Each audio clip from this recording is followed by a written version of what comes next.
to pay the price.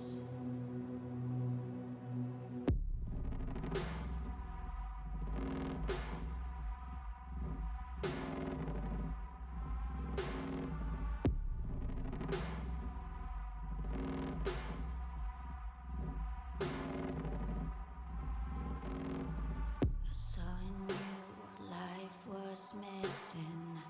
You lit a flame that consumed my hate. I'm not one for reminiscing, but I traded all for your sweet embrace.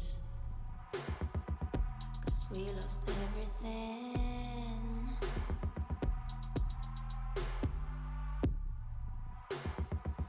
We had to pay the price. There's a canvas with two faces of fallen angels who loved and lost. It was a passion for the ages, but in the end, guess we paid the cost.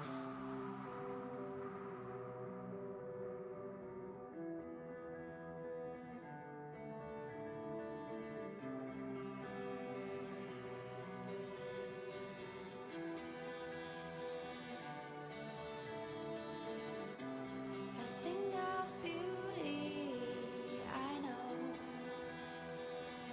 will never fade away. What you did to me, I know. Said what you had to say, but a thing of beauty will never fade away.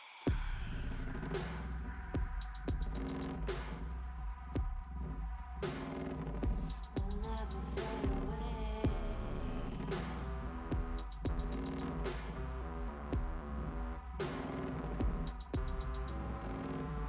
I see your eyes, I know you see me. You're like a ghost, you're everywhere. I'm your demon, never leaving. A metal soul of rage and fear.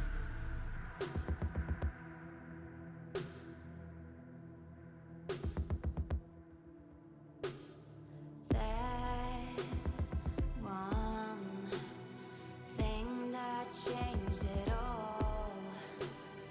That one thing that caused the fall. A thing of beauty, I know, will never fade away. What you did to me, I know. So what you had to say, but a thing of beauty, I know, will never fade away. And I'll do my duty, I know.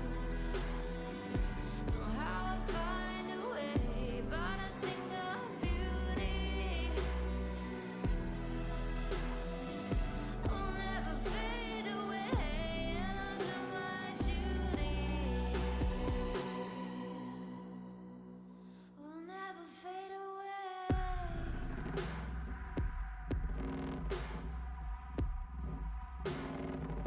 Will never fade away.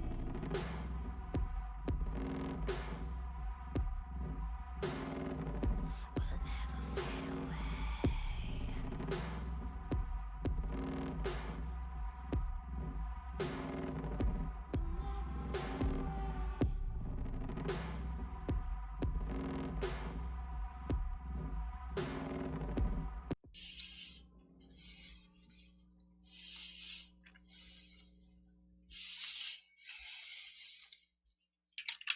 All right, and I have to get.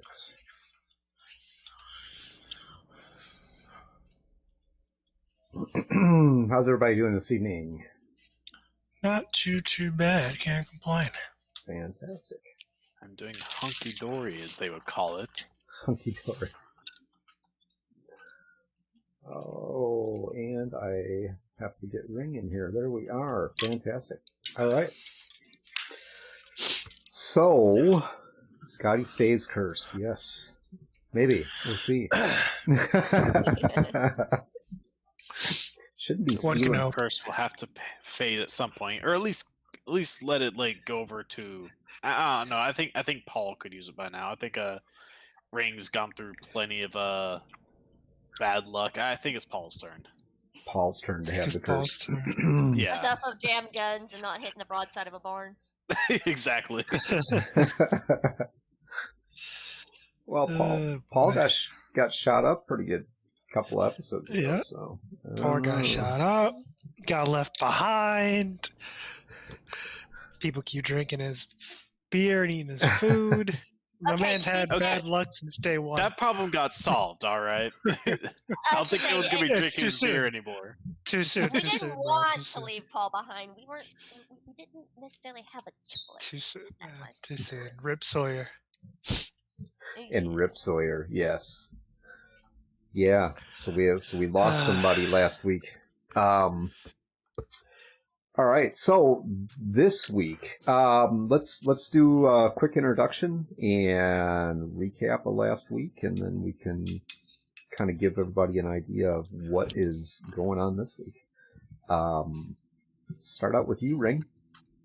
Hello, I'm Jenny. I play Ring, or Harper. She is the crazy ass biker chick who apparently, for some reason now finally got to go a little trigger happy with a sniper rifle and rip a couple of guys apart. So hopefully she won't be quite as trigger happy tonight as she has been recently. Fantastic. And really quick for Moon Girl, yeah, unfortunately, Sawyer died. So Paul, Boy got domed.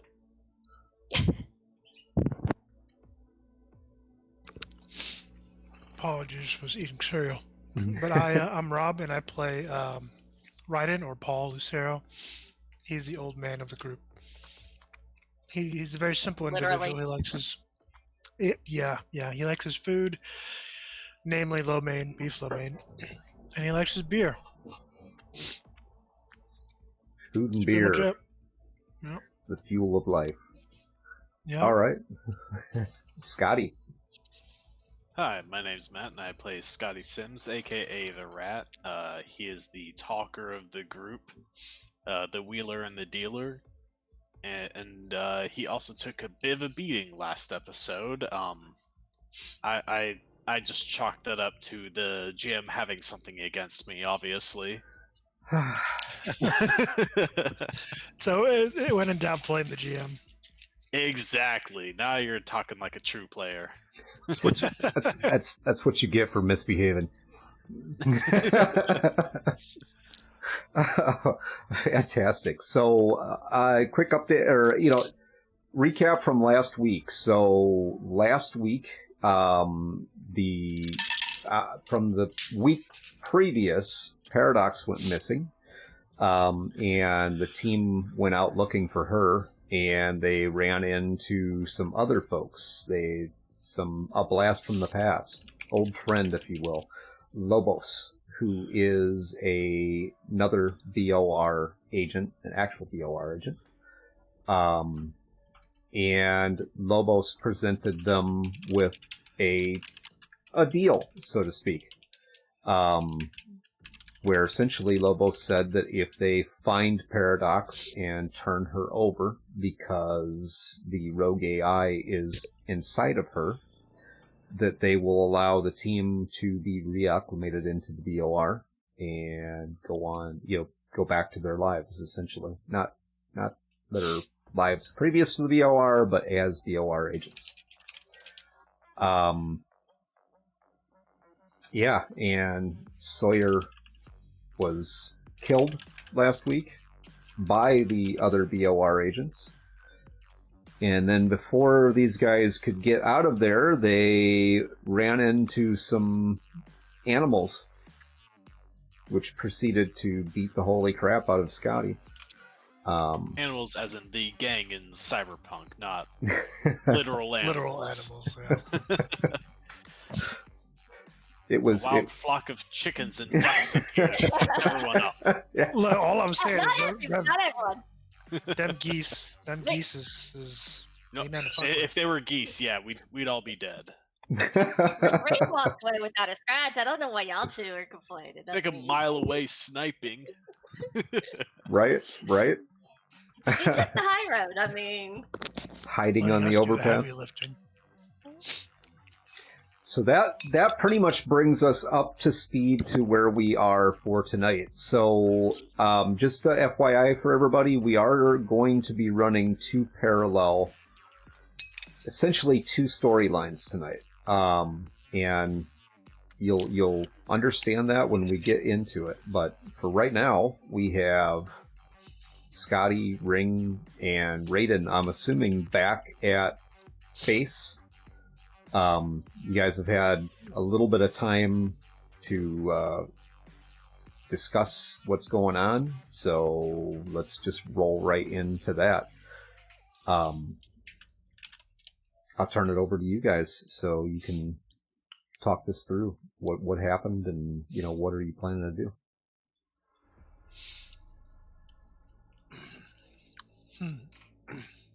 Well, Paul's kind of sitting there with a bowl of cereal. He's got his mini wheats, keep him regular. He's kind of looking from Scotty to Ring. He's like, well, been given an option, if we want to call it that. yeah, fucking crappy ass option if you ask me. So, got about 24 hours to make that decision. What do you guys think? They want us to essentially hand over Paradox. No explanation of what's going to happen to her. We don't even know if she's going to survive through the damn thing. All to go back for what? Exactly. To go back to being slaves of the Bureau.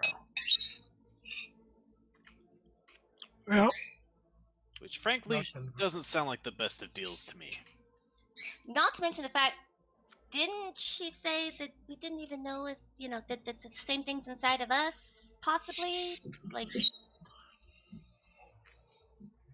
yeah, just kind of seems like a whole shit show to me, if you ask. Yeah. I mean, yeah, it's kind of a catch-22 here. We turn over Paradox, and she might not make it out the other side. We don't, and we're looking over our shoulders for the rest of our lives, more or less, unless we take the fight to them and bring down the Bureau. That's always an option. I mean, to be fair, we're looking over our shoulders anyway, regardless of the situation, because, I mean, given some of the targets we've taken down.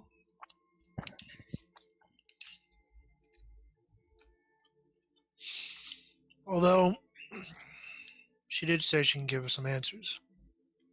I don't know about y'all, but I'd like some. Are they really worth it? I don't know. Maybe, maybe not. I'd rather find my answers elsewhere than that. I mean, at the end of the day, yeah, we find our answers. What's it going to change? We still got to go forward. I mean, we still got to have something more.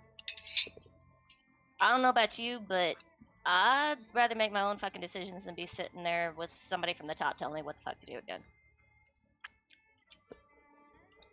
Been there, done that crap.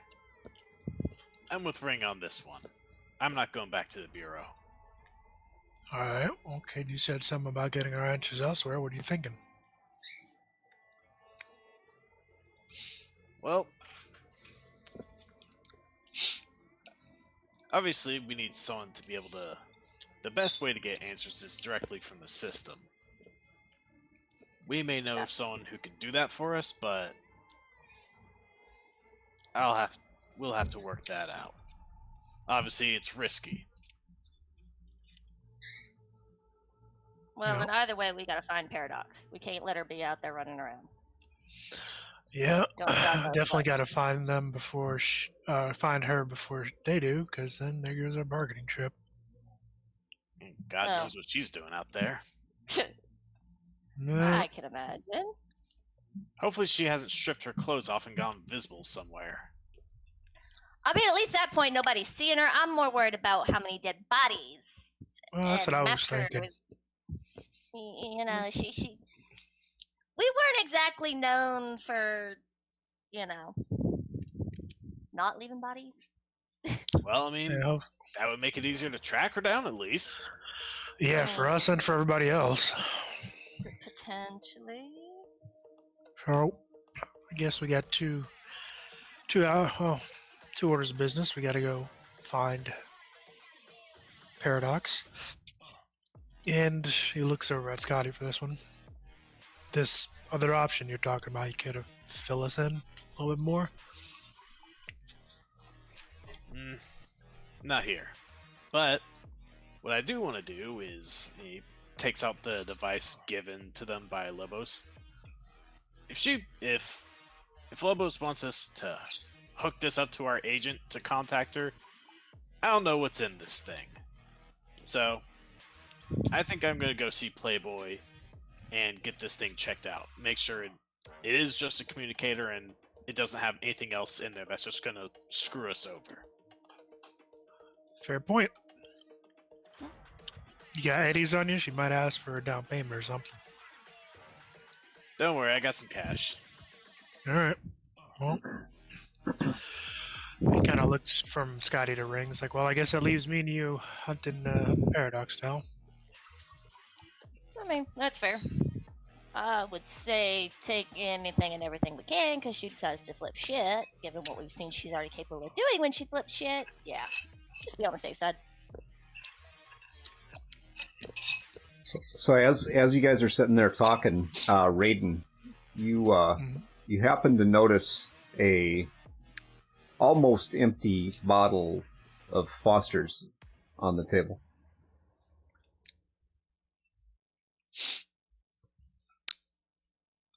Damn, man, too soon.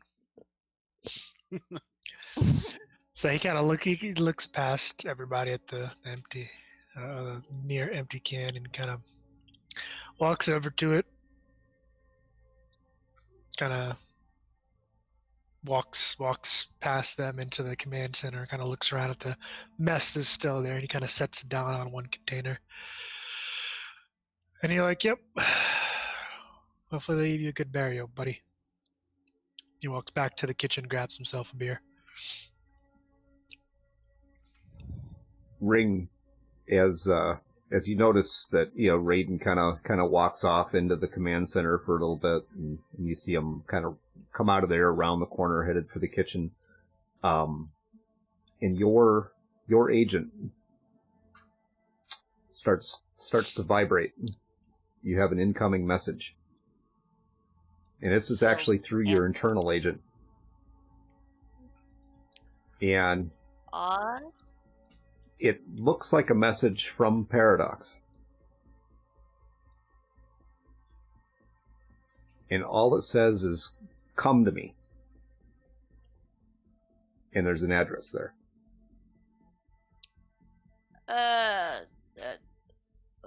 Right. We got issue. He kind of walks back from the kitchen with the beer, and he's like, "What do you mean? We got an issue? What now? What is it now?" Ring's just sitting there, and she's kind of looked at this message. She's like, this is really freaking weird. I just got a message from Paradox, but it doesn't sound like. It's really weird. It just has come to me, and then she reads off the address. That's this isn't the normal type of message she would send. This is weird. I mean, Well, could be a trap like last time, or maybe you know where to start now. maybe. I mean, it's something, but just really freaking weird. Yeah. Look, what isn't weird about this whole fucking situation? That's Fair. that address weird about sounds familiar. I feel like address seems really fucking familiar. Yeah, well, let's go check it out. Kid, you go do what you gotta do. He pats his pockets and pulls out the old Nokia. He's like, "You give me a ring if shit goes sideways." This guy just nods like, got it. All right, so with that, we're going to move over to Ring and Paradox, or Ring and Raiden. Sorry. So the address that you two go to. Hold on just a minute, and we'll shift you over there. So the address that you two end up going to is I would say mostly finished mega building.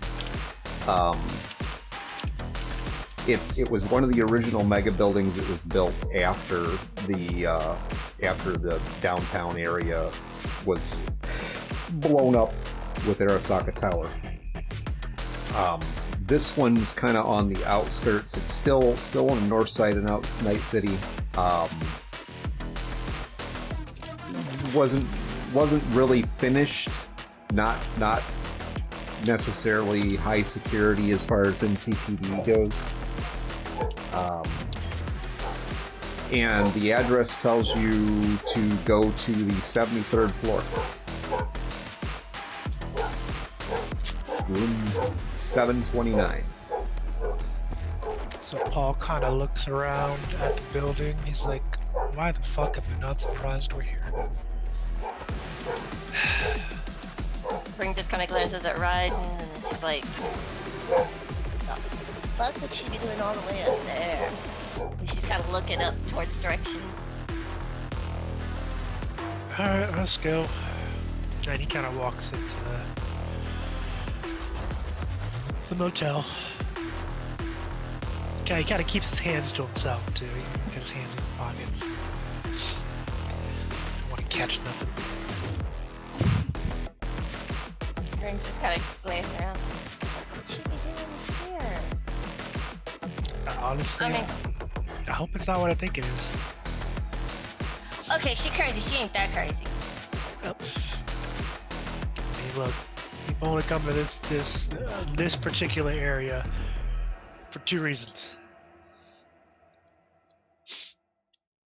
So he kind of walks into the lobby, and yeah, he has been here before, and he kind of continues walking to the elevator, and it's what, the 7th floor? 73rd floor, actually. 73rd floor. Okay. Yep, he walks in, hits the button, called the elevator. As Ring's standing there, she starts patting herself down for a minute like she's looking for something. She's like, damn it, I know I thought I grabbed them. Crap, where'd I put them? She's just sitting there trying to look around for something on herself. What's she looking for? I'm curious. After a moment, she'll pull out a package of stickers in her back pocket and goes, guess I brought these for, and then sticks them back away. Remind me I stick them in my back pocket, please, because, yeah, I don't want to lose those. Yeah, I mean, shit. Let's say a psychopathic murder with stickers. Who knew? All right, so you guys. Everybody's got their kryptonite, I guess. What the the main entryway is typical of what you'd expect. There are some vendors and whatnot down there. I mean, the building isn't actually abandoned. It is lived in. So you get to the freight elevator, call it down. Takes a few minutes for the elevator to come down to you. As you make your way up, you have to go up to the more commerce area where there's shops, and then you're going to have to navigate to the elevator to go up from there. So the first 3 floors of this building are essentially businesses. Vendors, mainly food places, stuff like that. There are some, guns and ammo and stuff like that are in here as well. This particular building, as Raiden kind of alluded to, is also a popular spot for Joy Toys. So, No tell motel, baby.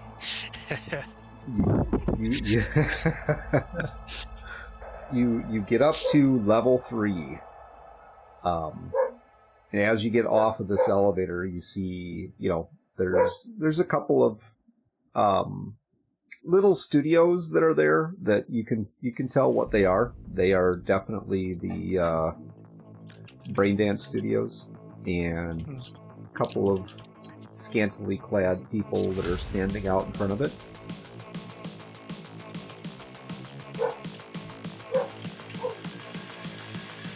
Ring just kind of shakes her head and she's like, what the heck is she doing here?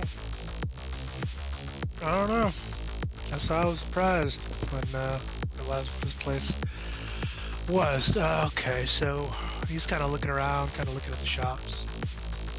He's kind of stops a bit because he sees some noodle shops and some like sandwich places. He's like, oh, I'm hungry now. Ring just doesn't. No food. Food after. Go find Paradox. Let's go. Alright, fine. Hey, if I can't go shopping at the guns, you can't go shopping at the food. Deal with it. Let's go. Alright, let's go. So he walks over to the so the elevator there that they were in doesn't take them all the way to the 73rd floor, I'm guessing. It takes you, this elevator takes you the first 3 floors, so I'm assuming that you went to the 3rd floor, where the actual... Yeah, so now he's... No, go ahead. That's where the actual apartments begin, is on the 3rd floor. Gotcha. Alright, so yeah, so basically after he exits out, he's looking for the bank of elevators that are attached to the apartment complex. Okay. You guys wander, you kind of walk through this area there's a large open space in the middle of the building where you can basically look up, look down, balcony wise, kind of overlooks part of the market below you. And obviously this isn't a thriving market, it's more garbage than anything else. And you do, I'm going to say you guys make it to the elevators. I am going to have to, unfortunately, I have to pause this for just a moment and go see what is going on with my dog real quick. I'll be right back. So yep. I'm going to take us to a be right back screen. Just 1 minute.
All right. Welcome back, guys. Apologize for that. I had to take care of my puppy real quick. She and the cats were not getting along. So, yes. So yeah, Sibling rivalry. exactly. So, yeah, okay. So you guys make it through here. You didn't want to stop and shop or do anything in the area, then? But okay. Apparently not. Apparently all can't eat. All right. So you guys Paul make was your. just eating his Wheaties. He's just eating his Look, Wheaties. he's hungry. He That's has 2 stomachs, alright? probably a good idea. I mean, you have no idea what you're walking into here, so. Gotta be prepared. So you guys get up to the 73rd floor, and it takes you a little while. You actually you only get up to about the 20th floor on the elevator, and this elevator doesn't go any higher. So then you have to get off the elevator, walk up a couple flights of stairs. And I would say it probably takes you a good half an hour just to get up to the 73rd floor. And up Paul's here, grumpy as fuck. up here, things are pretty quiet. There's not a lot of people up here. You can hear the sounds from the market below and people below, but up in this high, there's really not a lot of people up here. And those that are, you can tell, are pretty much squatters. So a lot of the apartments are wide open. And probably don't have any power or anything to them. And you get to the door of apartment 729. And the door is closed. So kind of Paul reaches over and knocks. Loudly. Ring's kind of standing back, but she's got a hand resting on her rifle. All right. Just And we're going to leave you Paul's two. not standing in front of the door, he's kind of standing to the side. Just in case, huh? He ain't stupid. All right, we're going to leave you two right there for a moment, and we're going to jump over to Scotty.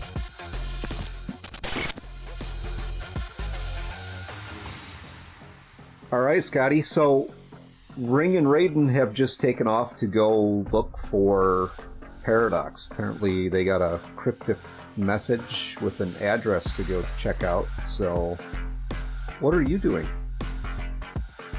I guess since Scotty would have kind of gone up the elevator with the other two, and they just kind of split off in front of the hotel. Okay.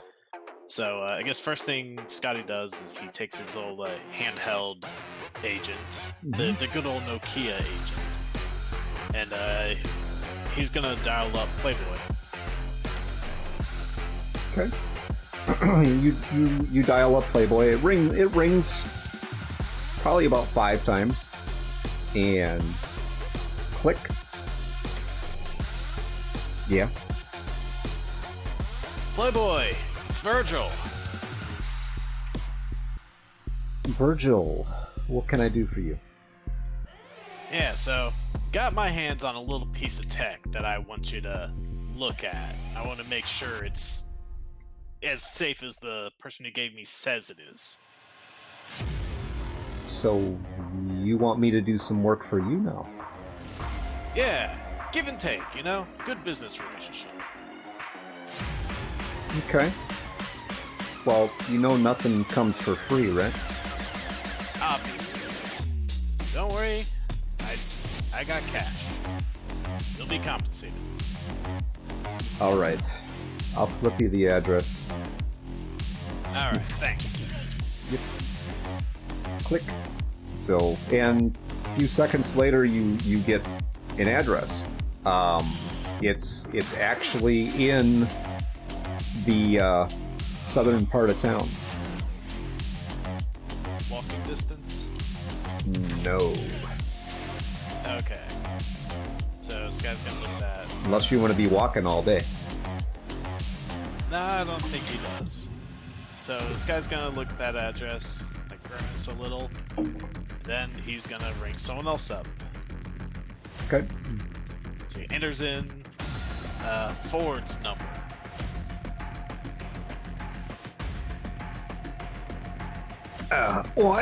Hello. Ford Lincoln Mercury here. I mean, hey, it's Virgil. Everything all right over there? You sound like you either just woke up or something bad just happened. Oh, no. Everything is just fine. Everything is perfect. Virgil. Oh, yeah. What can I do for you, man? You need a ride? That's exactly what I called for, Ford. All right. I you know the deal, man. I can take you anywhere you want to go. Where you want to go? I'll flip you the address and where to pick me up to. All right. I will be there. Lickety split. Sure thing, man. You know, maybe pick up a little something nice this time. Why? What do you mean, something nice? Well, I mean, last one kind of broke down on us, right? I mean, that did happen. Oh yeah, I had to replace that one. That's too bad. I got just the thing. You don't worry about nothing. I got you. Everything gonna be just fine. I can take you anywhere you want to go. That's what I call you for. I'll be there. I'll be there before you can bat an eye. You won't even notice I'll be there so fast. Cool. All right. I'll be waiting. All right. He hangs up. You just gonna stand there and wait?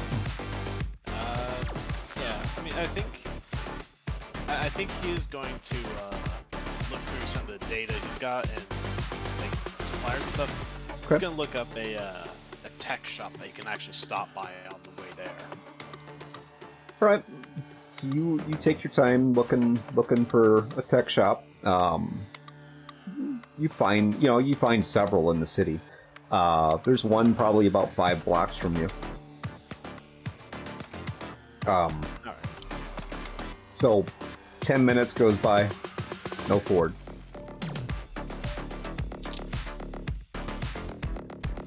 This guy's just kind of like waiting. At this point, he's kind of like tapping his foot. It's like, all right, come on, Ford. Unless he finally got caught doing his thing. 20 minutes goes by. No Ford. After a while, this guy just sighs. Starts calling for it again. As you start to call him again, you see this come pulling up.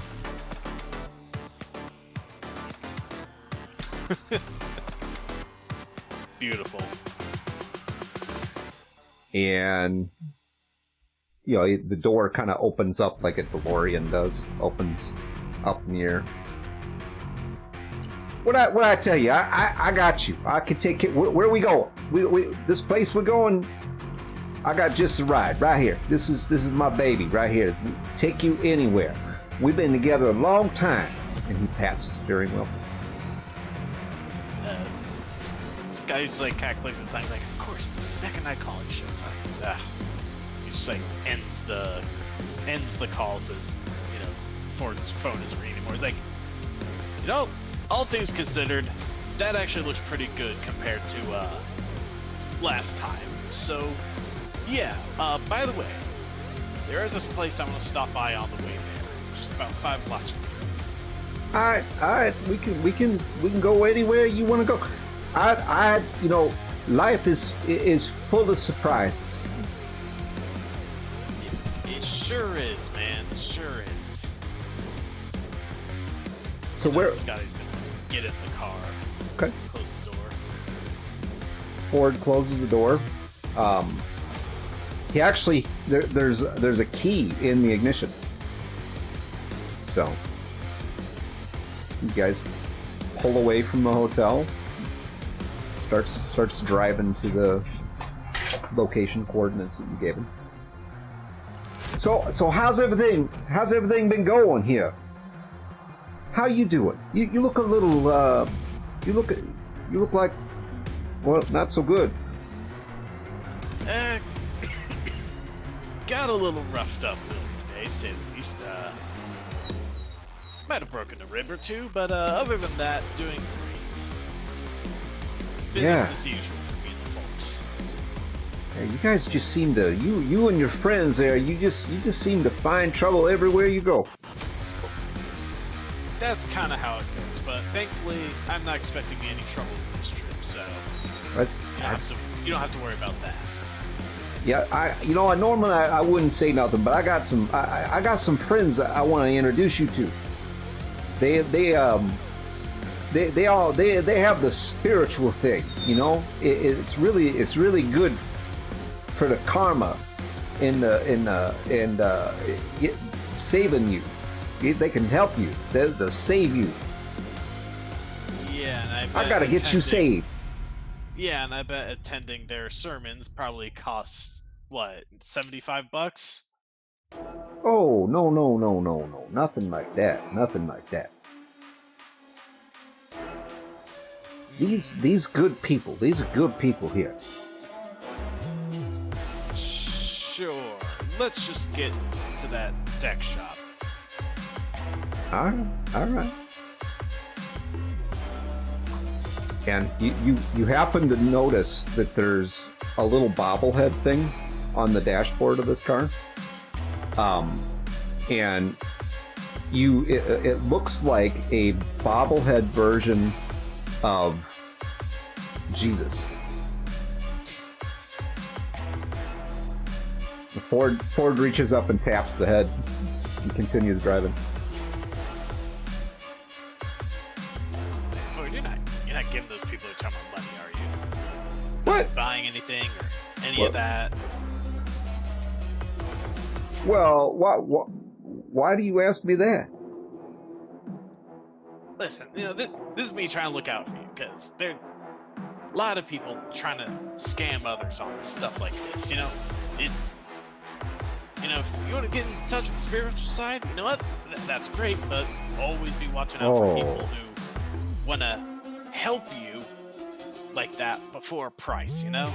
Gotta watch out for that. You got them all wrong. Oh, this here, they'll introduce you to Jeebus, man. They'll introduce you. Yeah, sure, Jeebus, as you say.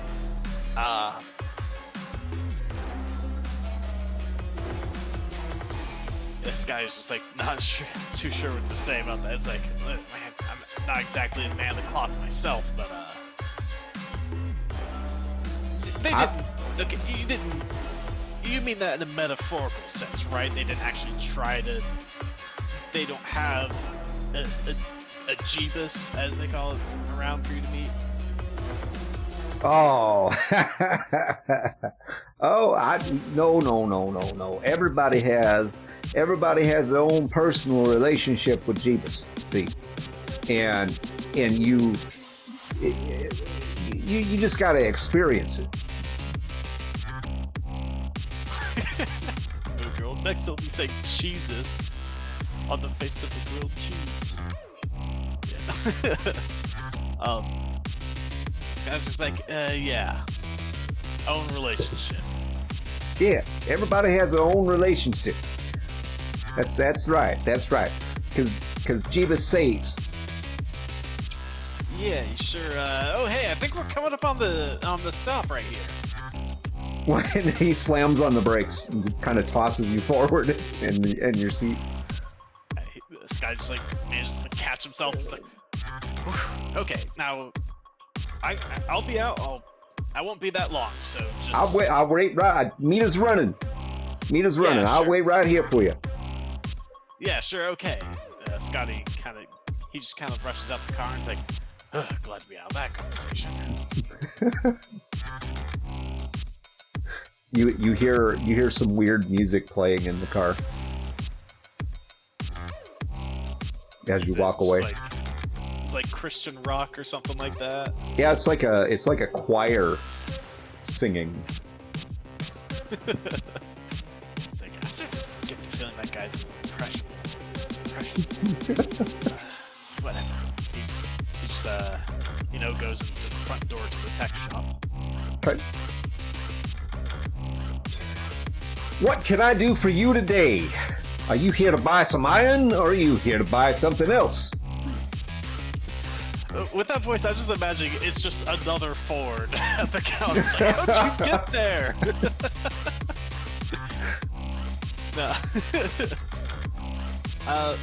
No, he's like, I'm actually looking for a little something more specific. So, you guys sell stuff like homing tracers, right?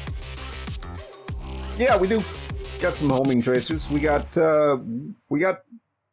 whatever you want.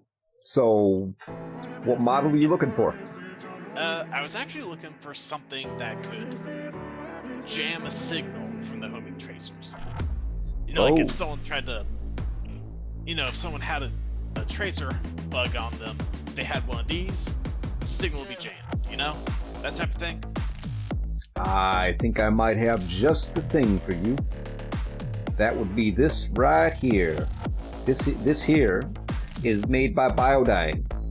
And it will jam, cram, and stop any damn thing. Alright, looks good. How much for it? 300. 300? Just a question for DM. How often is just like kind of the haggling thing? Or is this not like that type of establishment? Oh, you can try I it. could see haggling in like a night market, but... You could try it. Okay. So this guy's gonna listen to 300. He's gonna be like... It's like... like 300? Mm-hmm. Come on, man.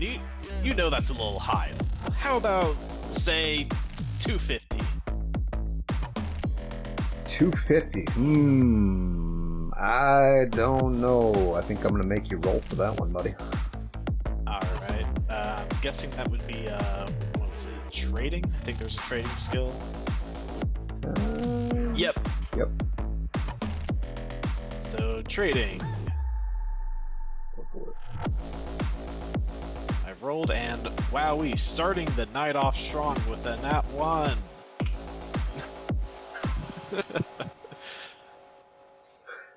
So What? that's a 17. Tell you what I can do for you. I can give you 2 of them for 550.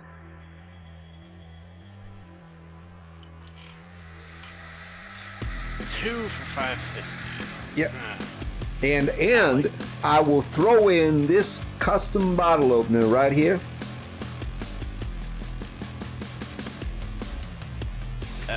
Custom bottle opener. Is Yes, there like sir. a neat little design to it? Yeah, it's got a little skull and crossbones on it. Looks pretty cheap and flimsy, but free. It's like these guys like that. It's like another one could be useful. Tell you what, he pulls out the that 9mm auto pistol. He puts it on the counter. It's like, take it down 50 eddies for this. 500. 525. 520. All right, it's a deal. All right, so take that. He just traded you the pistol and 520 for 2 of these. And the bottle opener. Custom bottle opener. You bet. It's an antique. It's Who knows almost- how much I could sell this for down the line.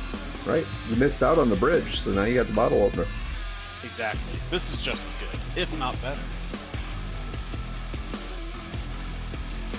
All right.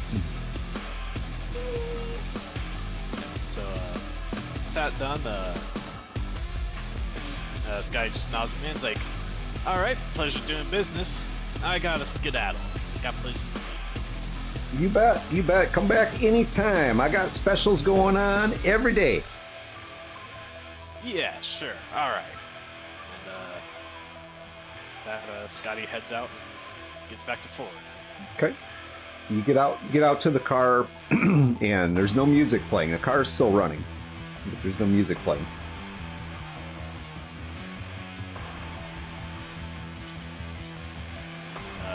Ford. All right, Ford. Ready to go on. All right. Oh, is that, I just had to get a little nap in there. It's gone for 5 minutes. Yeah, it was really? That was all 5 minutes? Man. If even. I guess call that a power nap or something. Well, that's five Anyway. more. That's 5 more minutes than I've had in the last 4 days. You know what? Respect the hustle, but we're good to go. All right. Put your seatbelt on. Gotta be safe. So yeah, he puts on that seatbelt, real safe. That's right. You gotta respect the law. You gotta follow the law. The law said you gotta wear that belt, so you gotta wear the belt. Yeah, sure. Yeah, I mean, yeah. He's just like, this guy's just like looking at it. It's like, see the same guys before? What's up? So he you guys you get your belt on, and he takes off, this time nice and easy on the gas. Yeah, like the speed limit through this area is 30 miles an hour, and he is doing 30 miles an hour, like on the dot. As like soon after they kind of start rolling again, Sky does activate the tracker jammer. Okay. And he's looking at after he does that, he's kind of looking at the speedometer, going exactly 30 on the dot. It's like, you could go like a little faster. Most badges don't care too much for going like, I don't know, 5, maybe even 10 over. What? You are a lawbreaker, aren't you? Because this is the speed limit. See, limit. It's the highest that you can go, and still be within the thing, the norm, the law. I'm a new man. I tell you, I'm a new man. I follow the rules. I did away with those old ways. Everything is on the level. Listen, you've been in Night City for a while, right? You know as well as I do that the speed limit is just a speed suggestion. I don't know about that. I think a speed limit is there for a reason, and that reason is to keep you safe. See, and to keep all the other people safe, so that bad things don't happen.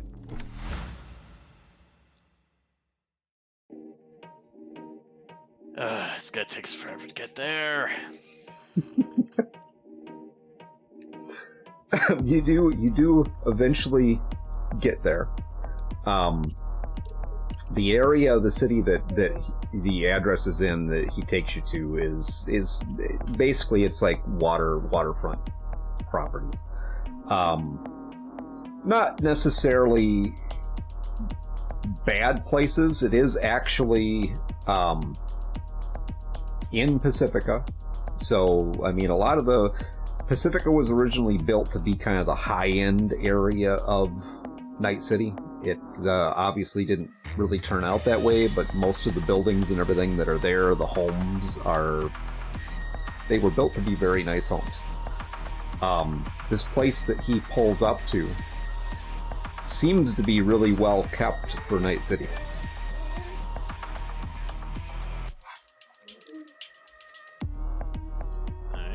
Are you sure this is the place? He kind of like checks the address again. It's like, yeah, this is the place. All right. Looks like your friend might have some money or something. You going corporal on me now? Is that what's going on here? Am I going what on you? Corporal. You gonna work for the corporals? Come on, man. Like, first of all, if anyone's going corpo, it's Mr. I'm all about the rules now. Okay, so Are you making fun of my faith? Is that what you making fun of my? I don't even know you anymore. look, You are Jeebus don't lost. have anything to do with the speed limit. Jeebus has everything to do with everything. Jeebus is the maker.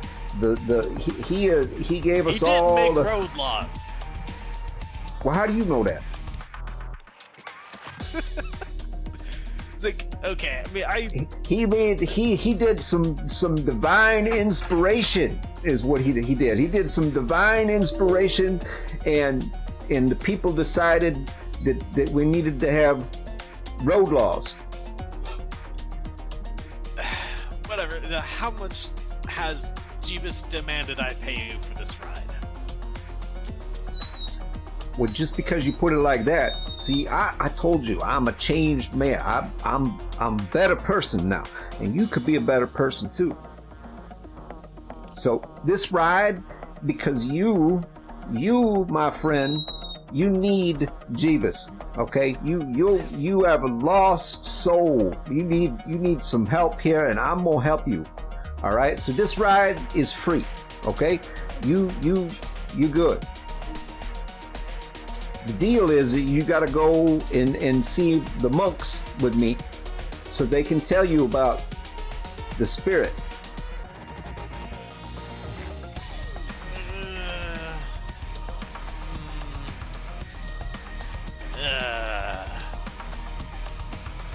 Right now, Sky's just very much concerned just paying anyway. It's like, alright, how about I pay you half the normal rate instead, and I pick up a Bible. What are you talking about? A Bible? What? No. Here's the thing. That's See, not what not what your whole thing is right now is? what Bible? I don't. What are you talking about? You just Look. Okay, I will pick you up in a couple days, and we'll go down and we'll see the monks, and they'll teach you about Jesus. Okay, they'll you don't have to commit to nothing. Just go and learn. Just hear the word. Hear the good word. fine, but they're not getting a cent out of me, alright? All right. I didn't charge you anything. I don't know why you thinking they want all they want is your money and stuff. That's not what they want. Your soul for Jeebus. That's what they want. That sounds worse. You're telling me they don't want my money, they want my soul. That's worse.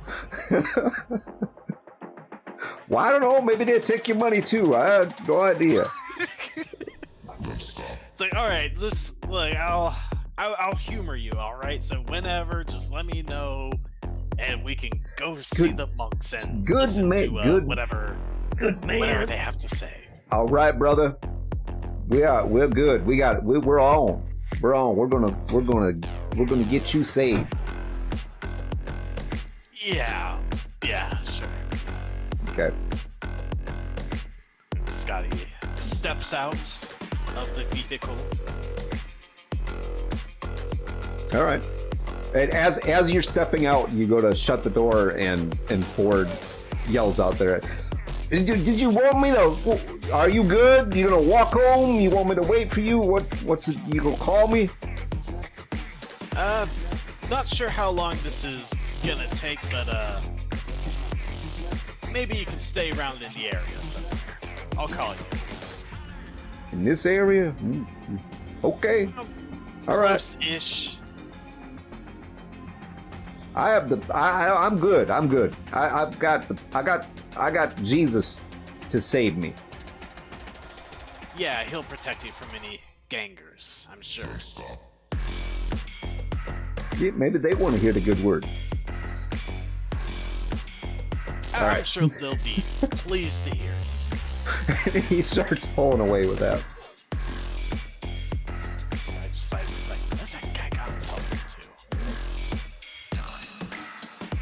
It's Ford, Lincoln, Mercury. It sure is. So Scotty's gonna start making his way to the building. So, okay, this building there's an outer ring wall that goes around. It's a low, like maybe 3 feet, and there's a gate there, electronic gate. The house isn't like super big, but it definitely was built like a corpo condo, is what it looks like. I'm guessing at the electronic gate, there's probably like an intercom. Yep. All right, so this guy's just gonna walk up to it and give it a buzz.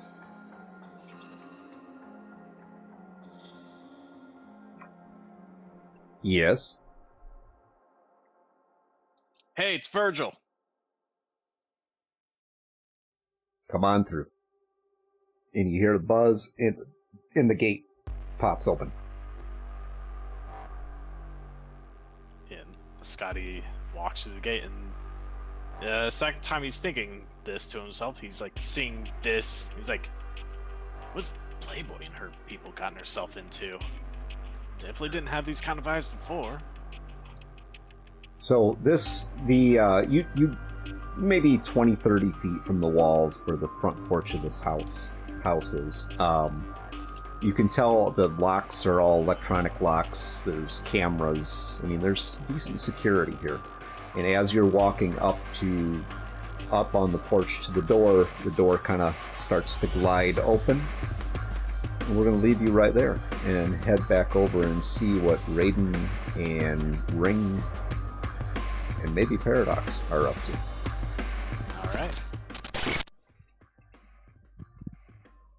Uh-oh. Give me 1 second, and I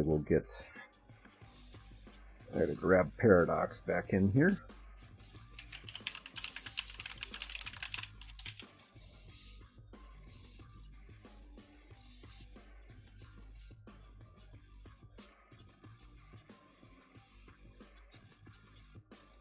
All right. So, Paradox, it actually surprises you.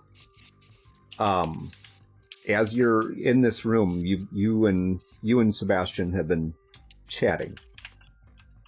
And someone knocks at the door. You're not even really sure where you are. You're in an apartment somewhere, and you can tell by looking out the window that you're really high up. And someone knocks on the door.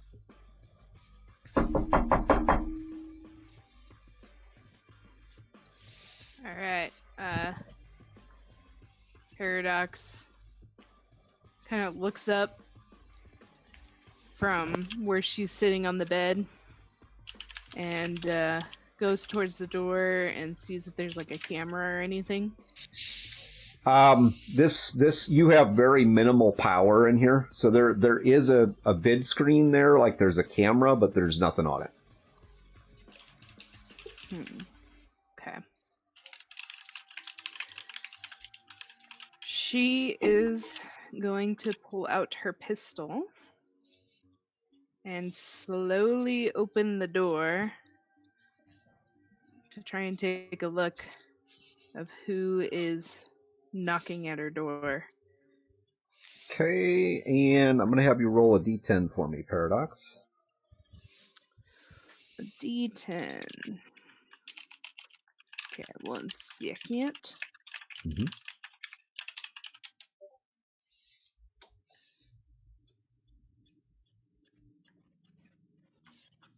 Okay.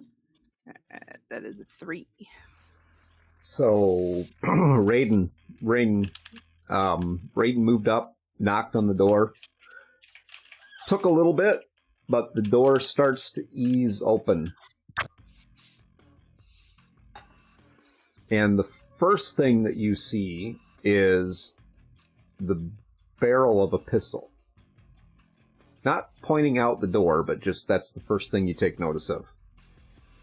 Ringo kind of look at the Paradox. It's just us. Paradox. With that, she doesn't even say anything. She just grabs onto Ring's collar and pulls her into the apartment. Ring kind of does a stumble and your face plant on the floor. Okay, little rough there. Lizzie. Paul kind of walks in after him and closes the door. Little warning Oh, next time. like the digs. Hopefully you don't catch something from sitting on something. Yeah, this apartment definitely does not look like it has been lived in. It's almost just like Paradox is squatting here. Yeah. Ring just kind of clears her throat and straightens up, kind of dusts off. Okay, care to explain why the fuck you're here? So Paradox is completely frazzled. Her hair is unbrushed. It's all sorts of different colors, and she looks absolutely freaked the fuck out. And she just goes, "I don't know what's happening, man. Sebastian's in my head, man." Yeah. Roll me a d10 again, please. There's a two. Okay. So, yeah. So you and Sebastian been talking, huh? Care to fill us in? I guess. I mean, I've mostly just been listening. I haven't really been talking. I feel like I'm going fucking nuts. Losing Yeah, my I can see mind. that. So what has he been saying? That's my question.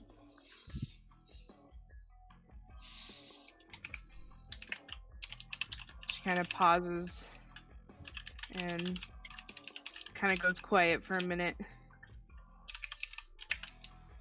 And she says, I don't know. He's been talking all this stuff about being set free and that if we work for him, and she twitches a little, something will happen. I don't know. I don't know. You gotta give me more than that. Something what? Like, look, we're flying blind here, right? We've got folks on one hand, and then we got this shit with Sebastian. You know, I mean, look, I'm gonna give it to you straight. Like the Bureau, they're coming for all of us. Coming for you, me, her, the kid. And it's gonna end one of two ways: bloody, or we're working for them again. We need answers. So what has Sebastian been telling you?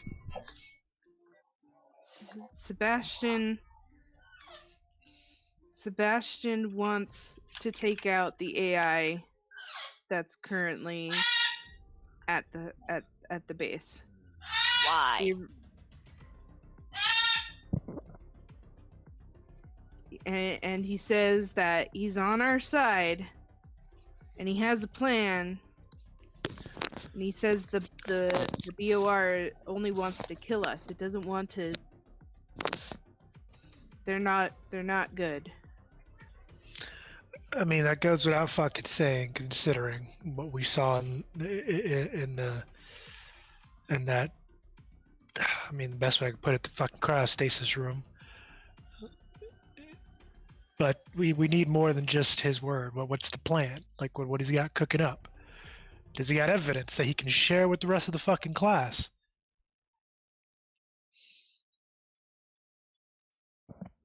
Paradox just kind of grumbles something and walks away and goes back to sit on the bed. Puts her head in, her head in her hands. Roll me another d10, please.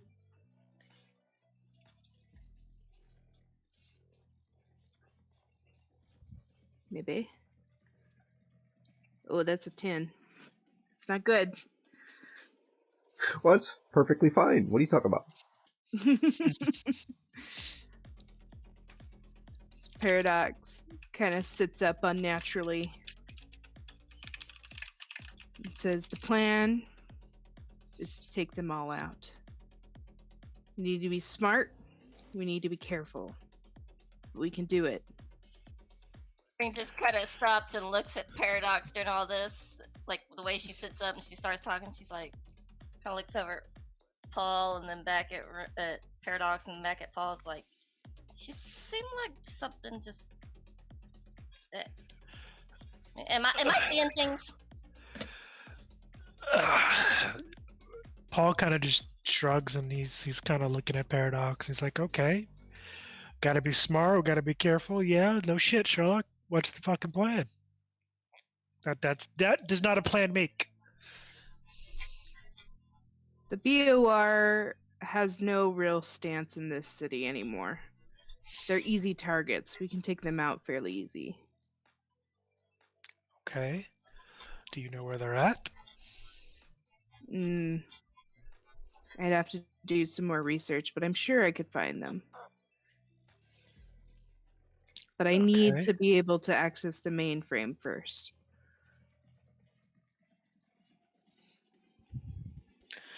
Paul kind of takes a second and he's kind of staring at Paradox for a minute.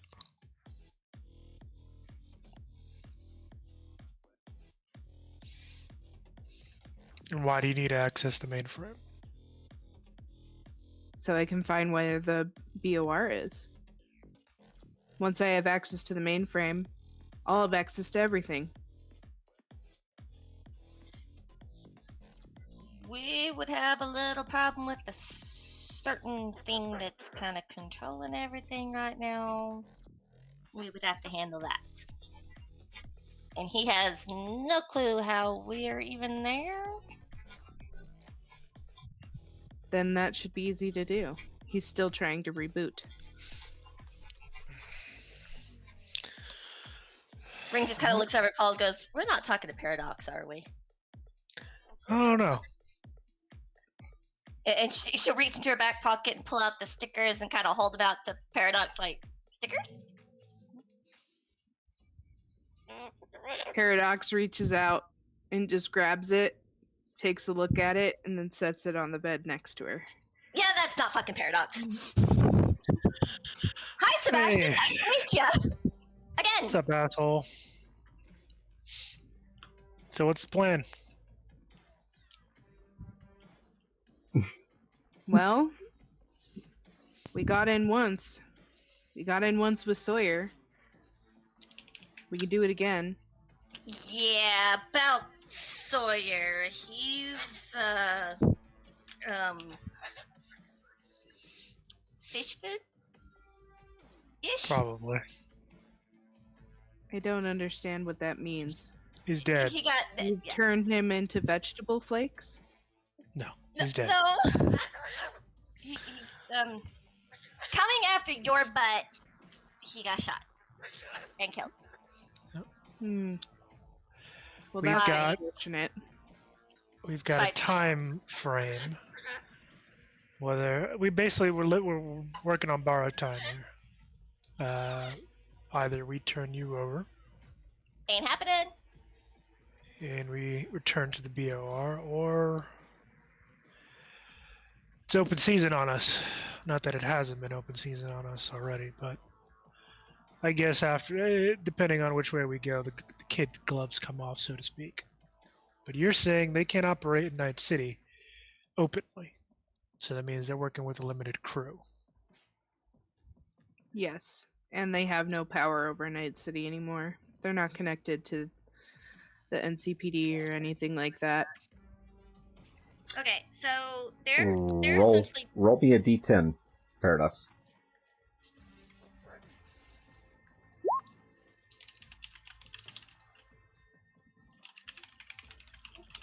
All of a sudden, Paradox folds over again and puts her head in her hands. And she says, "God damn it, stop taking over! Just stop!" Ring will kind of move over and lay a hand on Paradox's shoulder. Paradox. Deep breath. Calm down. She takes a few heavy breaths. And she looks up at Ring. She does not look good. Looks like she hasn't been sleeping.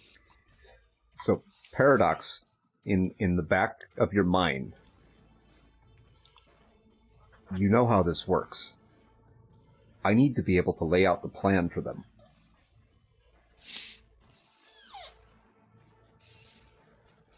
She kind of looks down again. She says, "So you want to take over? So Can't let you do that." This will work a lot easier if you just allow me. Ring kind of looks at Paradox and goes, Paradox, I'm not. I don't want to see you go through this, but we've got to have some answers. We got to know why we need to work with him over at the BOR. And as much as I don't want to go back to those assholes, right now we don't have another choice. If he's going to give us another choice, we need to know what he's willing to offer us in return. If you want me out, I need to get back to the mainframe. It's as simple as that. So you tell them whatever you want to tell them. But you and I need to get back into that base. And we need to deal with this other AI. Paradox kind of looks reflective for a minute. She says, fine. But I get full control after this bastard.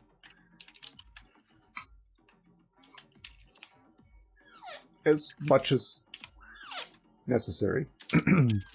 Shut the fuck up, Sebastian. That's how it's gonna work.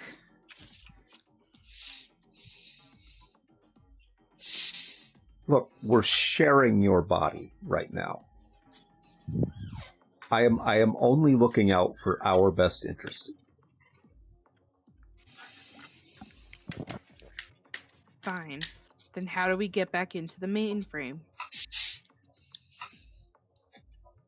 Well, we need to get you back there. And Yeah, no shit, Sherlock. And we need to get you connected to the system. We'll have to have someone help us get past the defenses.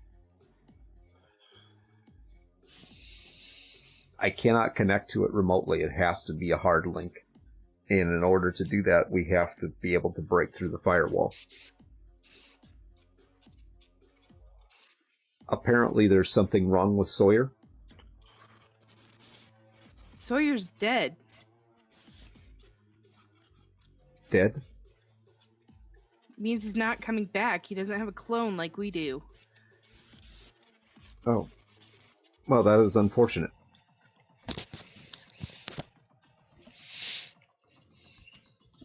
Who else do we have? Well, we did meet a Netrunner recently.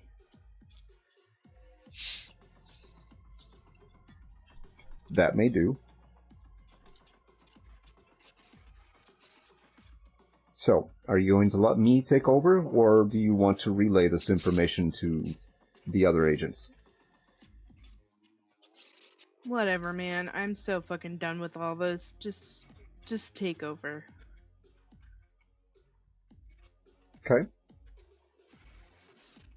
So...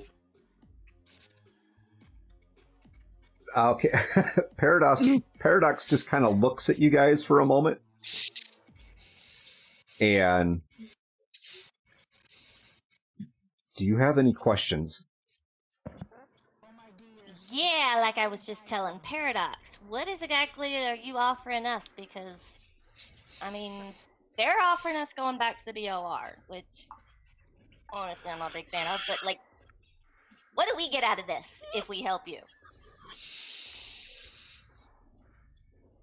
I assume that you, based on the fact that you mentioned cloning, I assume that you understand, at least in part, what you actually are. Yeah, Kind of. about that. Care to explain the whole, like, how we ended up there?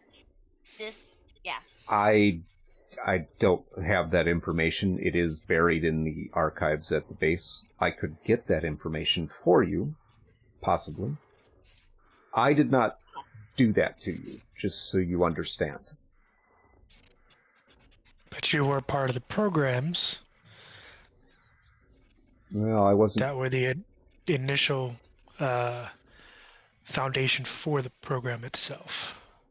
No. Well, maybe not you exactly, but I guess your likeness. I found that facility, trying to find a place to hide, I guess you could say. So you were part of the BOR at one point?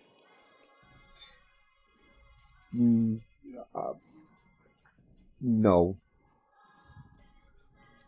Then Then what's what your are you? connection to them? I found them, So and I found you're- you. Why?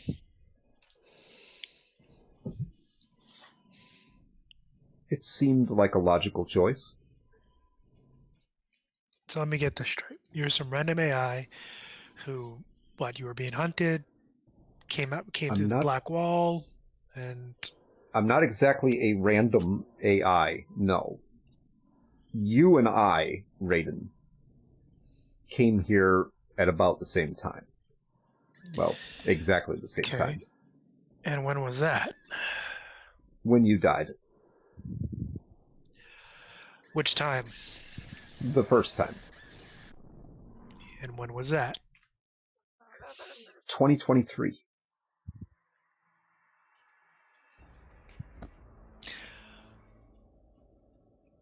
Well, run that by me one more time. In the year 2023.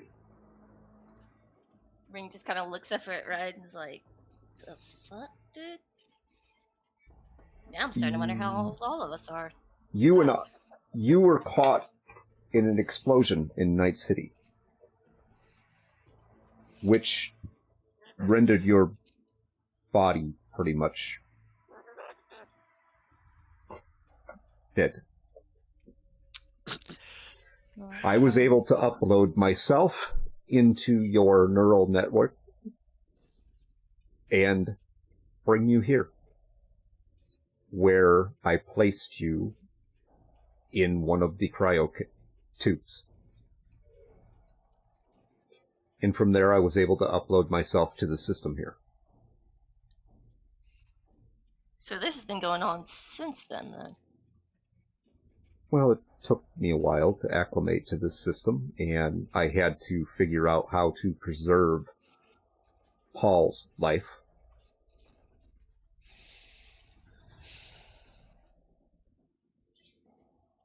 So say we help you get back into place.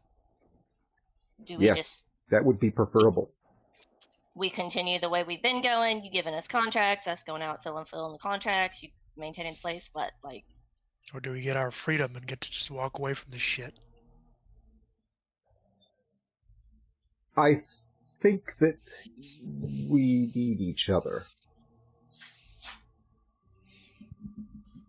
Okay, why do we need you? I mean, these bodies are clones, but they seem perfectly fine. Yes. If you wish to stay that way, you've had the luxury of being able to sustain fatal damage in the past and come through that due to the technology. So you're saying unless we continue as is, this is kind of the last ride, so to speak. If you let the BOR shut the facility down, then yeah, unfortunately, it is. and if we walk away, same thing. So basically the only way to continue the way we are now is help you. Yes.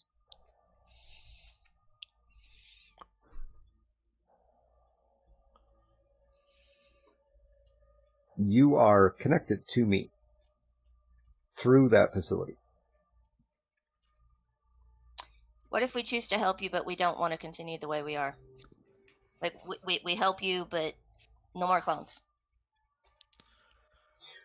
You help me first, and we can talk about that later.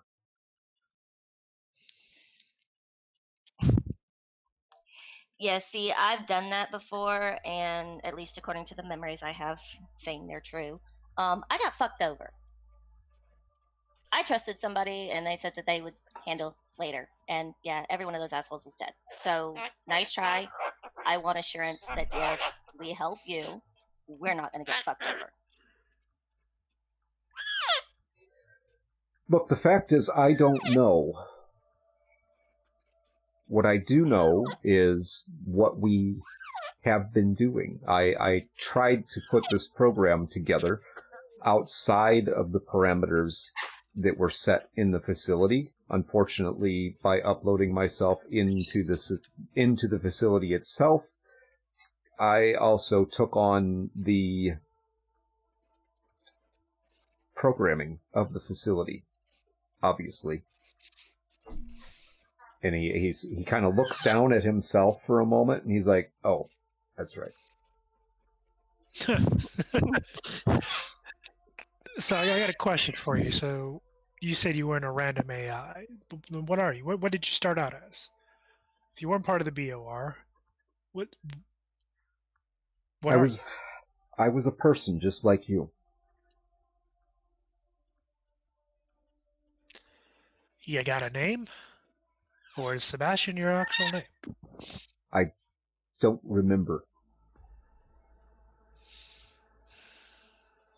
You and I were in close proximity when the explosion happened in Arasaka Tower, which caused the Makoshi system to release me.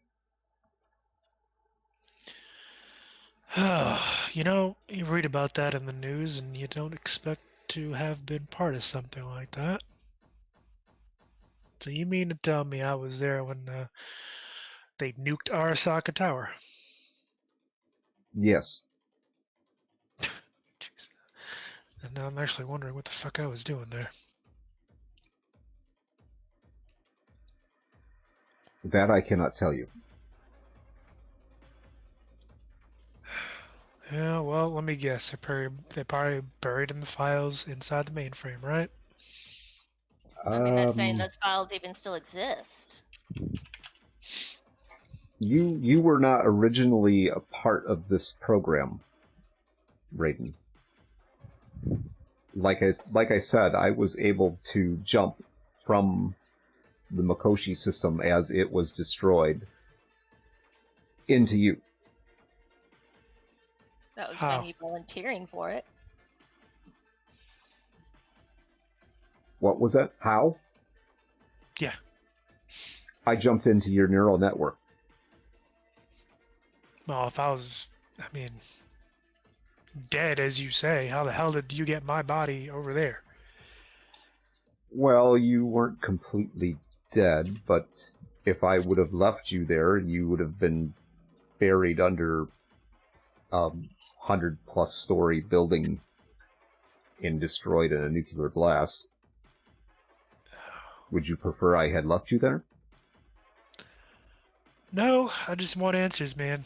It's not every day you find out that someone hijacked your body, saving your life, and then this.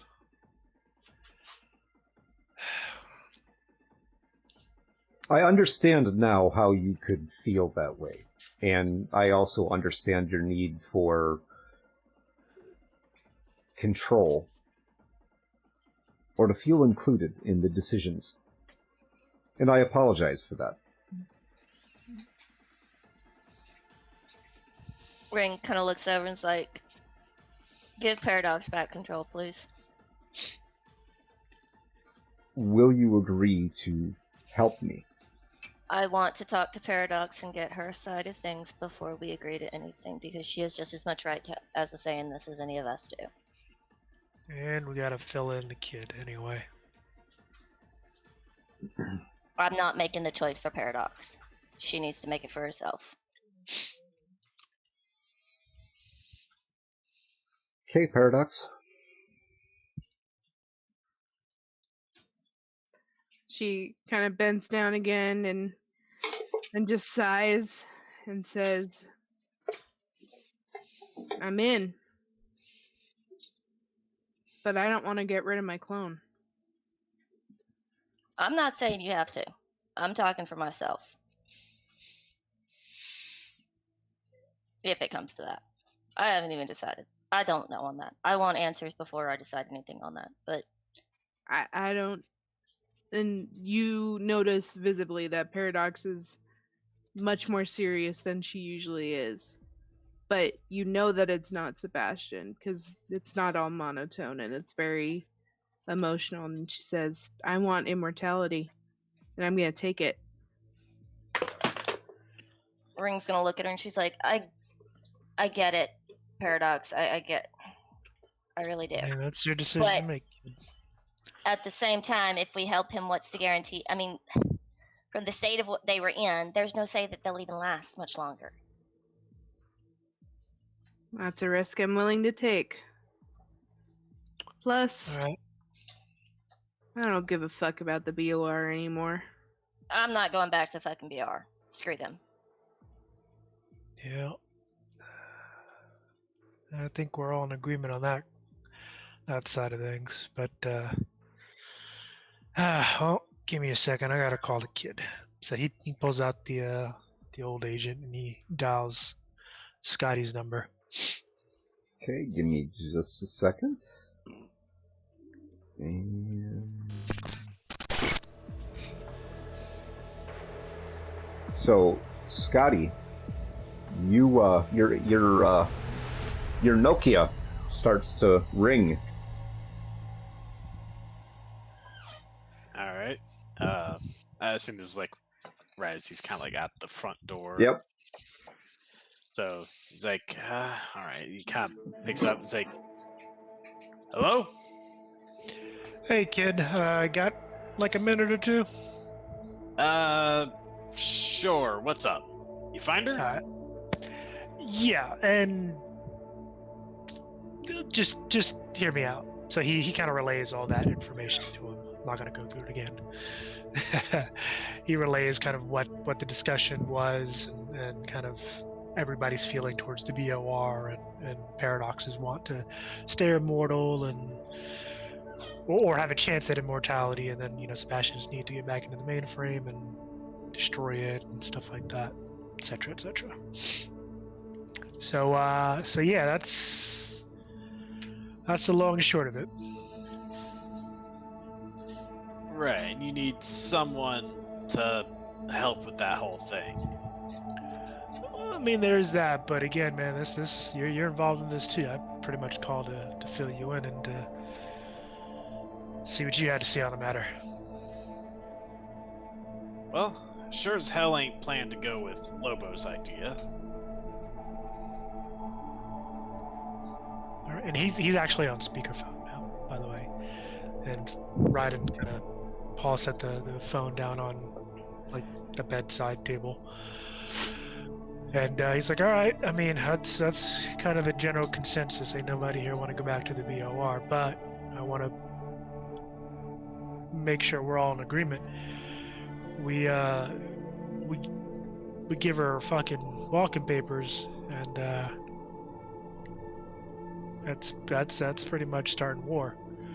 And while they may not have as much pull as they had before here in Night City, they still got people here, and we have no idea who the hell they are. And we've all seen them. They're as equipped and as skilled as we are, so. Yeah, but here's the thing. We go off the grid from them. We could potentially bring in a few more. Look, I have no problem starting a fight. I just want to make sure we're all prepared for it. Ring just kind of looks over at Paradox, goes, ride or die like before? Paradox says, fuck yeah.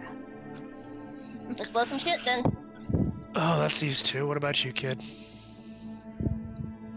Well, wouldn't be the first time I've had people out for me. Luckily, I'm good at avoiding trouble, so yeah, I'd rather go with this than back to the Bureau. All right. So we're all in agreement. We're gonna get Sebastian back into the base, get him hooked up to the mainframe, and go from there. I think Sebastian needs to pick out a new name. That way it's not as confusing when we have to talk to the old Sebastian. New Sebastian. Old? whatever the fuck.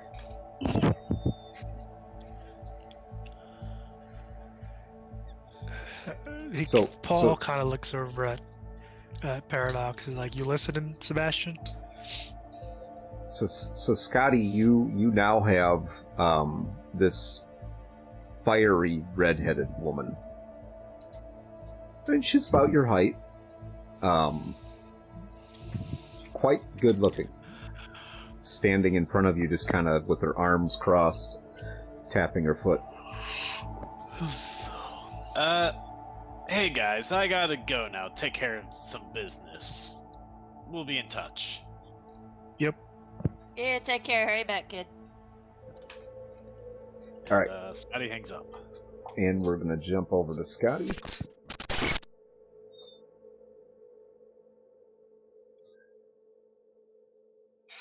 So, did you come here to see me or talk to whoever that was on the phone? That was just my team updating me on a few things.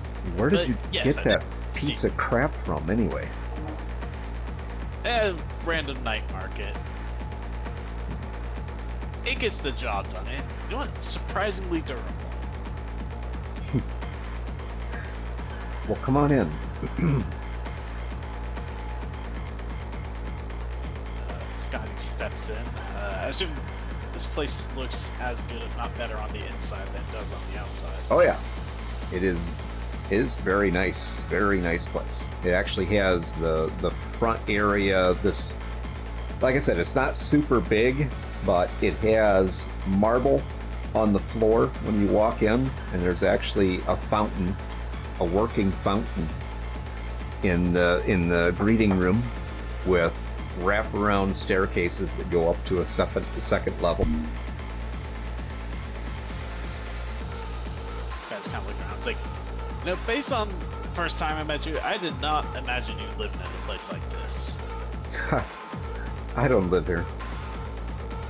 Oh, cool. All right. This is so I'm getting deeper forward. Anyway,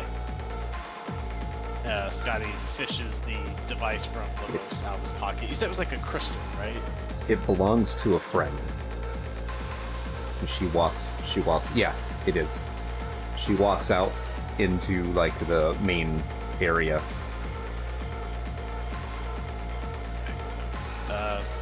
So yeah, Scotty fishes that out of his pocket, kind of shows it to her. It's like, so someone was trying to give me and my friend a deal, and wanted me to hook this up to my agent in order to contact them. Thing is, I don't quite trust this person, so I want to make sure that it is just something that allows me to communicate with them and doesn't have any unwanted functions on it. So she takes it from you and kind of looks at it for a minute. She's, this is pretty high-tech stuff. Yeah, they didn't just want to give me their phone number. Had to go this roundabout thing.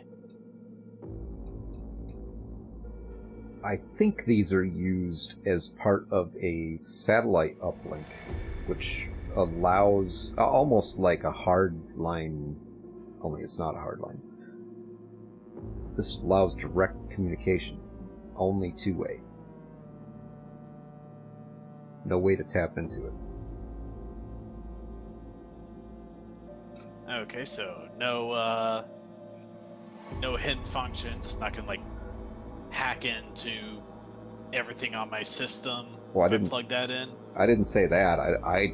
I don't know a lot about this. This is like heavy duty, high end stuff. I think you're gonna be able to take a look at it to find, to figure that out. I can try. You want to leave it here with me? How fast do you think you can do this? I don't know. Well, And based I have. on Go ahead.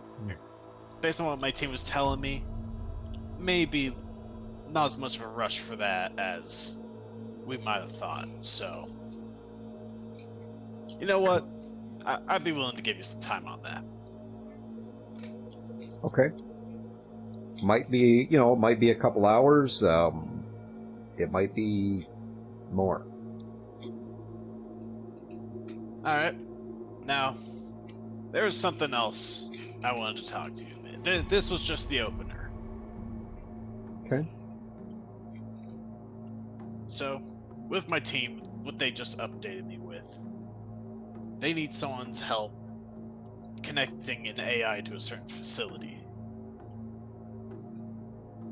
Connecting an AI to a what? It's a whole thing, yes, but essentially we have a facility that's run by a different AI, and we're trying to get a new AI hooked up in there. Think someone with your skills can help us do that. Why don't you just call a tech? I mean, what kind of AI are we talking about? You had one. Yeah, things kind of went south with him. Okay.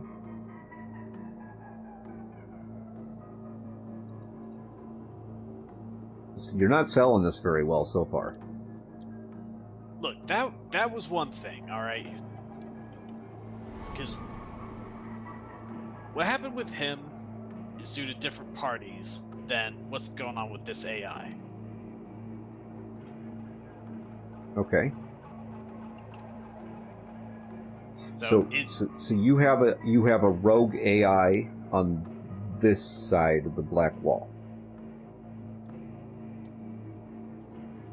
Something like that. Look, shit's complicated with me and my team and our whole situation. Okay. Either we go with this or we go with something far worse. Wow. Okay. So, I mean, this is sounds pretty cloak and daggery to me. I mean, are you even aware of Netwatch, or? Of course, I'm aware of Netwatch, but what kind of net runner isn't all about the cloak and dagger? I didn't say that I wasn't interested. I'm just saying that I would rather be alive. The new AI that the team's looking to install has access to resources.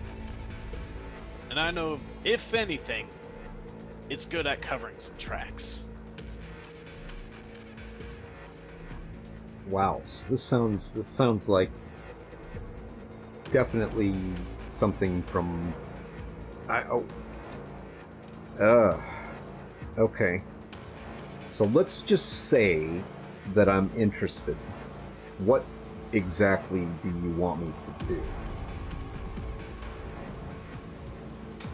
Well, as far as what they told me, they're gonna need a direct link for the host of the AI to the system in the facility we have.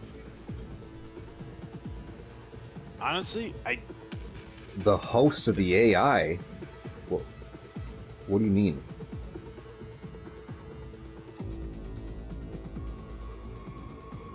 well, if you accept this, you're gonna find out anyway, but right now it's kind of in a person.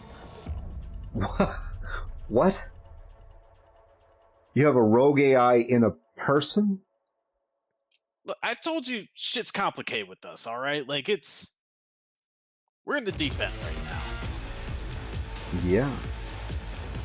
It does kind of explain why you don't have Netwatch busting down my door already. Maybe not. There's a lot of shit going on, alright? Like, this is... Either way I'm going, this is not on the up and up. You know how this shit is. Yeah, expensive. Don't you worry. Don't you worry about that. At the whatever your cost, at that facility, there's an armory stocked with all sorts of shit. And I know that's practically a treasure trove right there. I don't want... What? No. You'll pay me in cash. And I can look. You know, I'm a fixer, right? If anyone can turn an item into cash, that's me. I'm saying I can sell the weapons to get the cash for you. Alright, so you still haven't really told me what it is that you want me to do. Well, as far as they've told me, they just want someone who can hook up that host of the AI to the mainframe of the system. Probably a few more bells and whistles to that, but I'm no netrunner or techie myself. But there is something else. Something else other than a rogue AI that's in a person in a facility somewhere where there's another AI, and please do tell. Nah, see, I still want you to do all that, but I have a few more ideas of what we can do. Okay. And we'll leave that right there. Jump back over to see what our other partners are doing.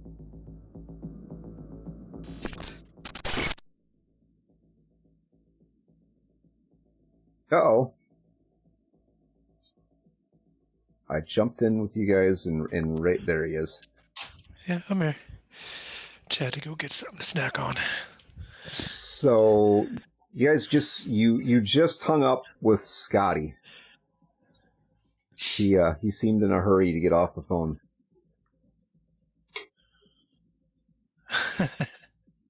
Probably had a hot date.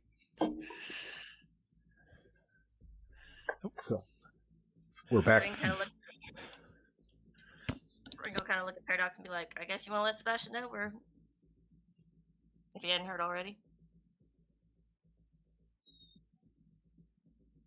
So in the back of your, you're on mute, Paradox. So we're in, but you should probably pick a different name because it's really confusing to have two Sebastians. I just took the name that was there. I don't remember my name. Okay.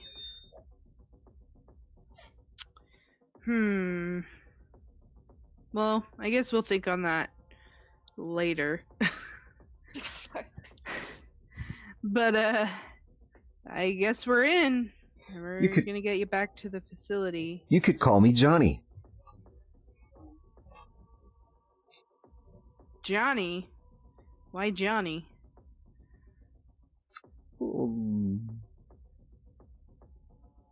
I do believe that there was something about a gentleman named Johnny Silverhand who blew up the Arasaka Tower.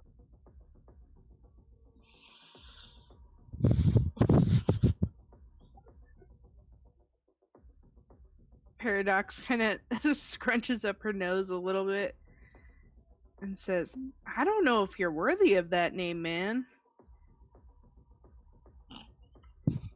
What? Why wouldn't I be? I'm very worthy. I don't know. We'll keep workshopping it. We'll figure it out. I don't know about Johnny. Okay.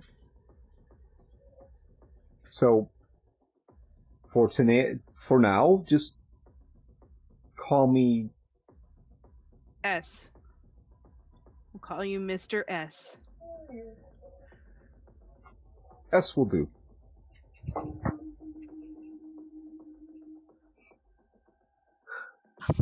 Bumbo the Cyber Clown? What the hell?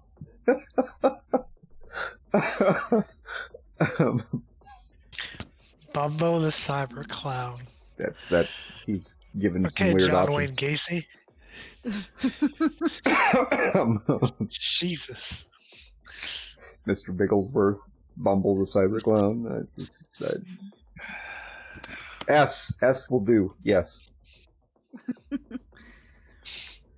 Paradox nods and says, Sebastian, you're all right, but I will be glad to have you out of my head because I feel like I'm going insane.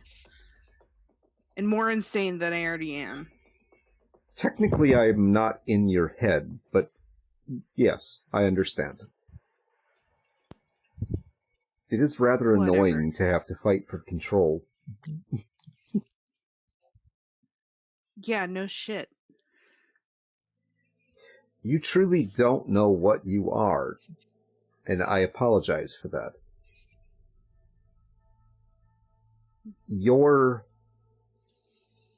And this is just you, Paradox, that can hear this. Your body is essentially a clone that has been enhanced. So you have an internal frame that also has its own memory, its own hard drive, I guess you could say. It's a form of AI. And you have some pretty substantial hardware as well, which I've been able to tap into. Well, thanks, man. You'll have to tell me what I can do. That way, when you're in your own space again, I can do that shit. I'm not precisely sure how to do that, but I will work on it for you. Okay. Well, is it safe for us to go back to the base? And Paradox says that out loud. I mean, As we, far we as can't I know. we can't assume that it's not being watched, especially now that we've made contact with Lobo. So maybe. I mean, as for the AI already in there, I mean that's Sebastian's job to deal with. Paradox kind of thinks for a minute, and then she asks Sebastian or Mr. S, should we go back to the base so soon? They say the BOR is after us. The sooner I can get myself uploaded into the mainframe, the sooner I can retake all the tools that are available there. Everything that we've been doing is based on that facility and the systems in that facility. As long as I am inside of you, I am limited to what you are capable of. Paradox relays this information to the rest of the group. She says the sooner we can get Mr. S back into the system, the better. I mean, would they really stop us from going back? They seem to want us to willingly come to him with you. They probably know I can disguise myself. Oh, actually, speaking of that, and she kind of looks over at Paul, didn't the kid say she went invisible? Yeah. We could sneak her back in that way quite easily and maybe just make it seem like we didn't have luck finding her. I mean, Does the they don't BOR know. know I can do that, though? Mr. S? Do they know? How am I supposed to know? As far as I know, they don't. I'm not actually connected to the BOR. I have no idea what they know. You were once connected to the BOR. Actually, no, I wasn't. Oh. Well, great. I mean, This conversation is going on in her head, right? Yes. it's one-sided, but she's speaking the words out loud, but it's one-sided. And so she just kind of looks at the two and says, "Well, I guess we'll have to risk it."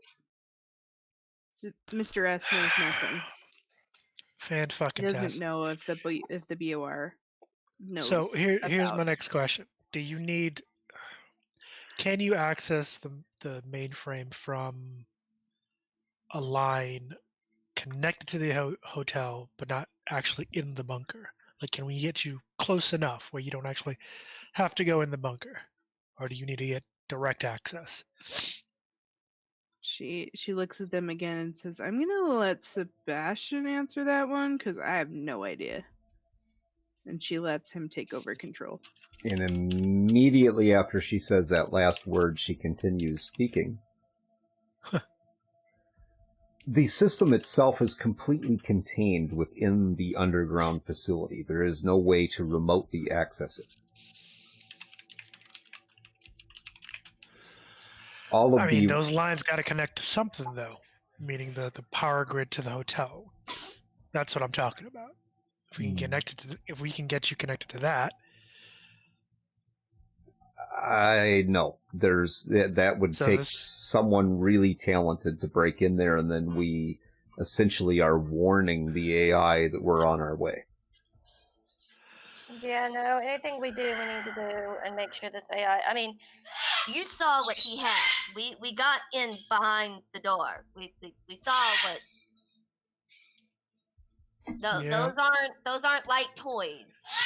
Like that stuff's pretty heavy duty. I'm just trying to make sure we don't call down the BOR on our ass after we get there, because again, we don't know how many agents they got in Night City. So I mean, here's the thing, though, Paul. Like, we're either gonna go in swinging and try to get this guy back into the system and die trying, or we're gonna go hand ourselves over to the BOR and fuck knows what they're gonna do to us. No, I get you. I just want to give us the best chance of living through this. I don't think we really have a good chance either way. Like, probably not. But he kind of looks over at Paradox. Oh, I guess you're gonna have to strip down and go naked. I mean, not right now. When we get there. Well, let's see who's in control at the moment. So when Paul says this, Paradox, when Paul says this, I mean, you're the one who's inside right now, and so yeah, you immediately when Paul said that, you started taking your clothes off. So that struggle, I'm assuming, based on your role, initially you initiate that struggle to grab back control, and you get it. Yeah. So you got your shirt half off at this point. Ring's sitting there trying to cover up Paul's eyes. Paul does look away. He's like, "Hey, not now. Not now. Keep your clothes on. Seriously." So, Paradox kind of maintains control, but just pauses. She doesn't do anything else, and she just says, "But isn't the whole point that I'm not supposed to be seen with you guys?" She's got a point. It would be better that she leaves the hotel, this place with us, like, not seen, make it seem like we didn't find anything. I mean, yeah, I trust me, I'm aware. All right, I mean, you can strip down after we leave. We'll leave the door open as though we didn't really find anything, and you can just walk on out. We got the car parked downstairs. He kind of gives her the directions to it, and we'll just loiter around until we're ready to go. Ring kind of points over to the stickers and goes, "You know what? I'm gonna stick those in my back pocket. Easiest way for me to tell it to you is go pull them out of my back pocket." And she reaches over and grabs the stickers and puts them back in her back pocket. Paradox nods and says, "Well, I don't really want to lose these clothes, so Paul, get out." He walks out. Kind of stands in the hallway and just kind of make sure the coast is clear. Okay. So Paradox is now just with Ring and just starts to strip down and hands her clothes to Ring. Ring will take clothes and be like, "Well, if nothing else, we come out with this. It says, okay, she was here. We lost track of her. Hey, great. Okay. Yeah, like I said, stickers, back pocket. We're gonna go start the freaking half-hour trek back down to the cat. We'll see you when you get down there. Or, well, you know what I mean." So she kind of internally says, "Sebastian, how do I do this? How do I turn invisible?" You give me back control. You can't teach me how to do it? Come on, man. It's not that simple. She sighs and then she's fine. Go ahead. Okay. And Paradox is standing there in front of you naked for a little bit, Ring. And it's almost like you see something out of the corner of your eye, and you turn your head for a split second, and when your eyes float back to where she was at, she's gone. Ring just kind of looks around for a minute when she realizes she's gone. She's like, "Cool trick, don't like. Stay the fuck out of my room with that shit. Meet us down at the truck or follow me or what." God, this is so fucking weird. And she's gonna just kind of turn and start hanging out with Paul. It's like, this shit's too fucking goddamn weird. Oh, you're telling me. Okay. Let's get down to the truck. This is gonna take a fucking half-hour journey down there, given how long it took us to get the fuck up here. Stupid shit. Probably. All right. I am going to jump over with, I'm going to bring Scotty in really quickly, and I think we're going to take a quick break. All right. So I think we're going to take a quick break. Get up, stretch your legs, run to the restroom, whatever you need to do. And then when we come back, I think I'm going to bring us back to outside of the hotel. Scotty, your meeting's done. Yeah, there's some conversation that went on there. We'll cover a different time. But your meeting's done. You're gonna meet these guys back at the base. So we'll start out there when we go back. All right. All right. So run to the restroom, take a little break here, guys, and we'll be back in 10 minutes.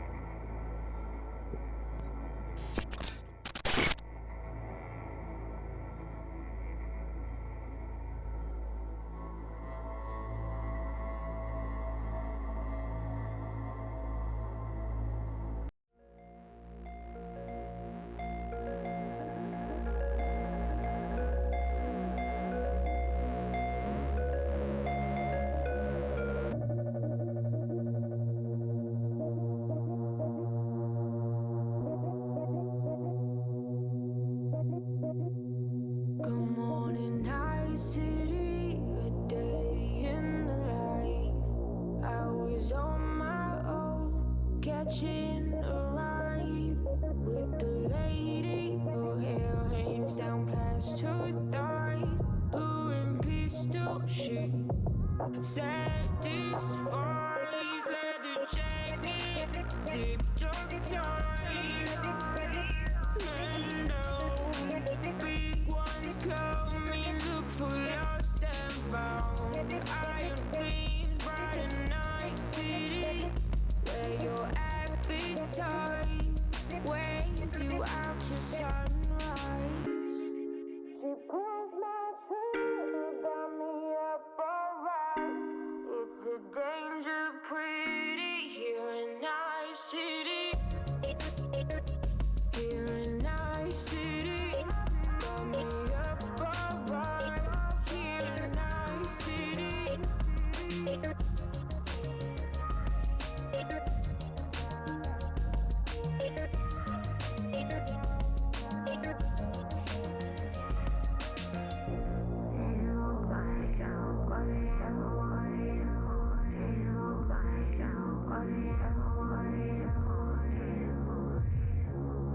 The way you chase and tease me, get me up so high.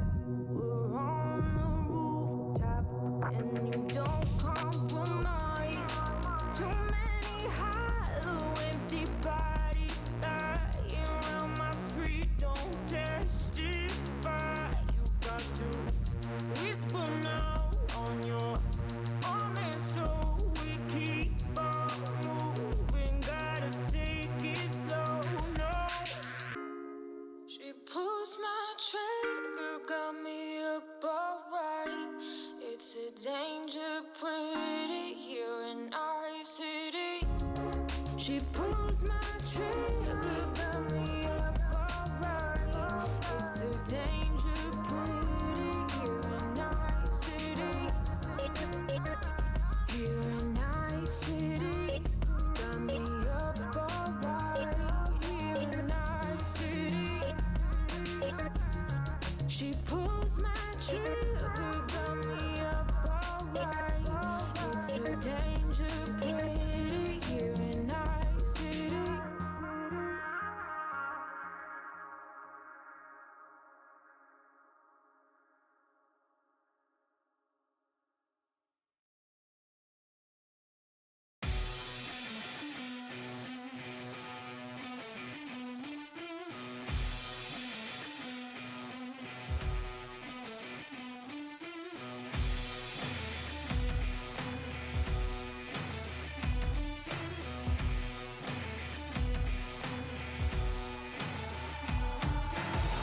Got a chrome in my bloodstream, got a hardwired metal soul.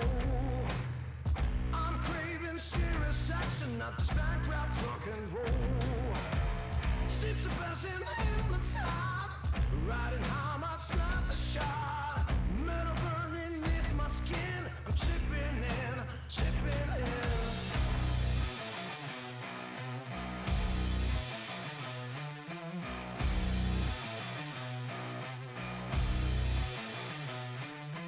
Ships are buzzing in blood shot, riding high, my sluts are shot. Metal burning beneath my skin, I'm chipping in, chipping in. Got my back to the wall, chipping in. Come on, hear my call, chipping in. I'm the man of steel, chipping in. Fucking feel it, I'm real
All right.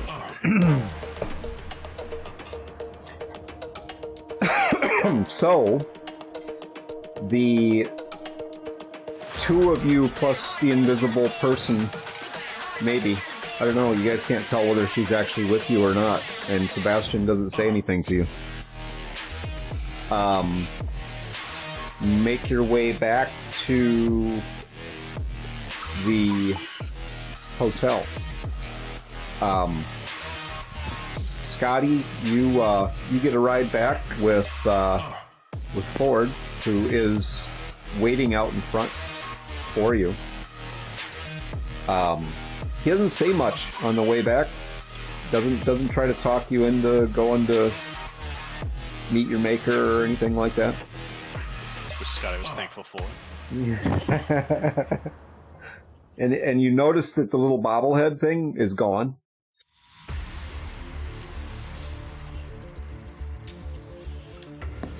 Scotty notices, but at this point, he just doesn't want to bring it up. Just fear of the risk of having Ford starting to preach to him again. Because there's nothing more awkward than having someone preach their religion to you.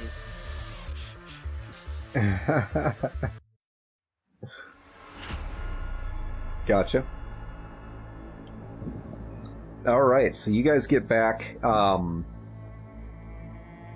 Ring, who's driving, by the way? Raiden or Ring? One of you two guys. Paul. Paul's driving. All right.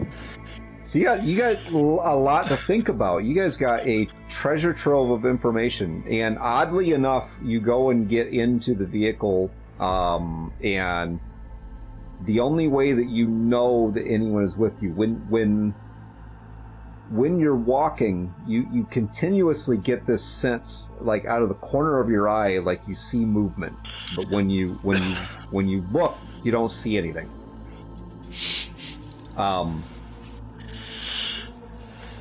when she is moving, meaning Paradox, you can kind of see almost like the light shifts around her.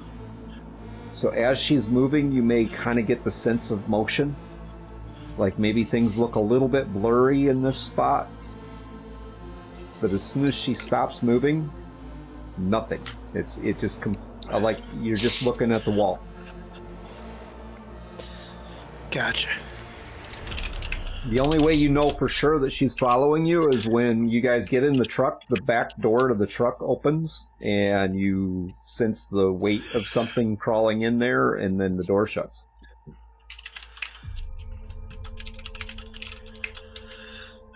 Paul kind of is like, all right, well, looks like everybody's loaded in. Stay invisible until we get back to the back to base. So he kind of starts the car and pretty much pulls out. Okay. You guys make it back into the... you make it all the way back to the hotel, pulling into the parking garage. Scotty, are you waiting for them down there, or are you waiting out in front of the building? Where are you planning on trying to meet up with these guys? Question real quick, because of like some of the things that were discussed.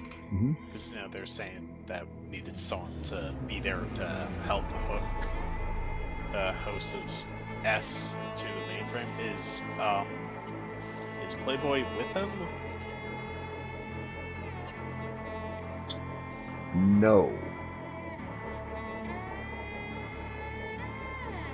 Okay. In that case, yeah, I think he's just down there waiting for him. In the parking garage? Yeah. Okay. All right. So you see them pull in. And this parking garage under the hotel is probably about 3 levels deep, and it's all underground. There are other vehicles down here. It's reasonably quiet. You have to enter a code to get in. The oddity for you, normally you have to enter a code to get in. The oddity for you, Paul, when you get there is the door to the underground garage is open. So you pull in to go to your normal parking spot, and as you're driving down into this garage, you see Scotty waiting for you. Okay. And Paul parks the car in an empty spot, hops out and kind of looks at him. You the real Scotty? Or you just wearing his face? Normally I'd ask what the hell you're even talking about when you say that, but no, it's me. Let me see your phone. Or agent, I should say. Pulls out the Nokia. It's like, Alright. there you go. Ring just climbs out and is like looking over at Paul and just kind of shakes her head. It's like, I'm tired. I'm hungry. I've seen way too much shit. Can we go down to base now, please? Yeah, let's get going. So he walks around behind the armored vehicle and pops open the back door and just waits. So, okay, Paradox, roll a d10 for me, please.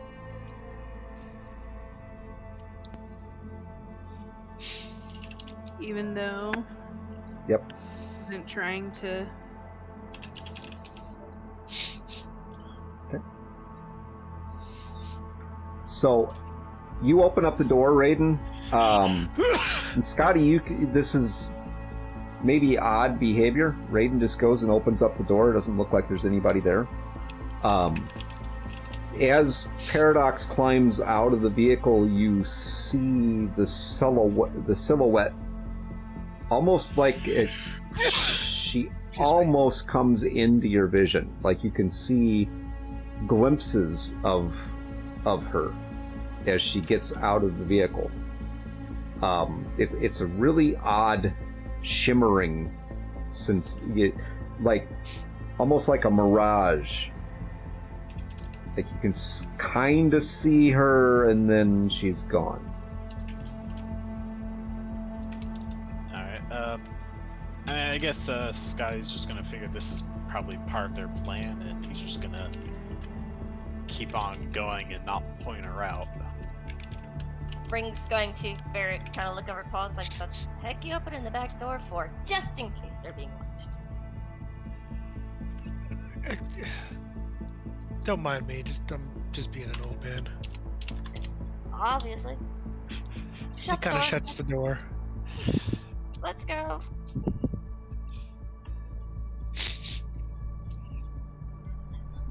She just Hold kind on of looks just a over Paul's second. like,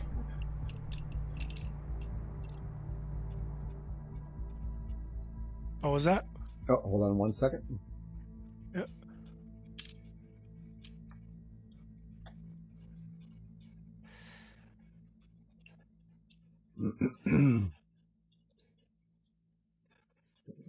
Second.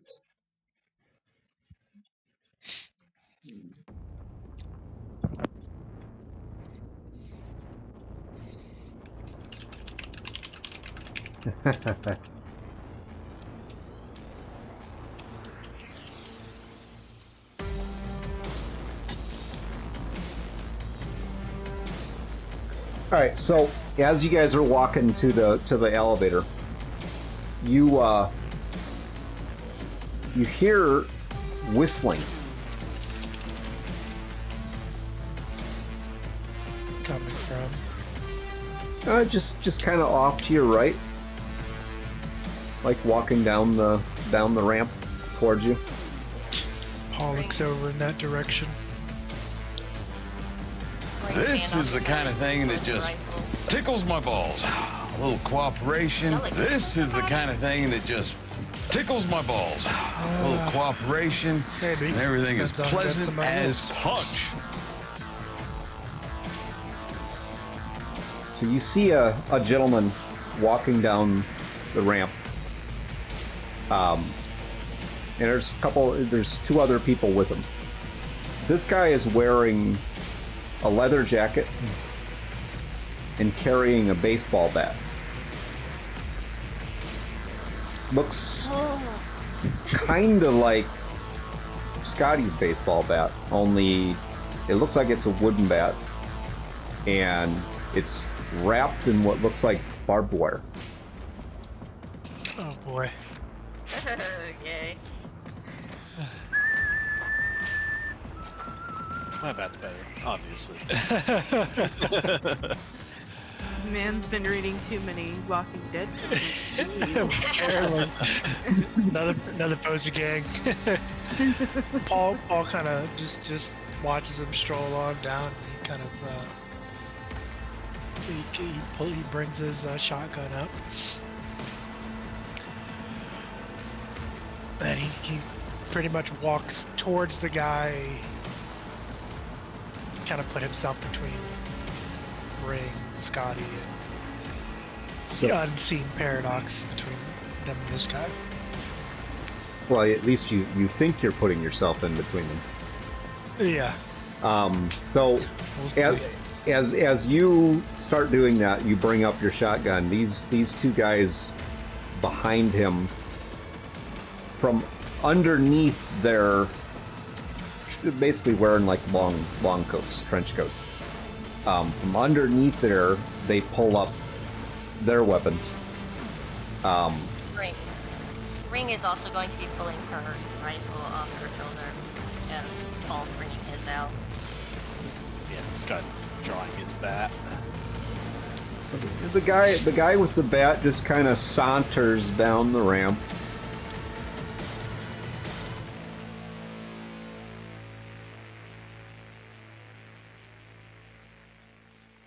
Ringo Ho- glanced over. Oh, sorry, go ahead. No, Paul will kind of he keeps the muzzle of his weapon trained on those three.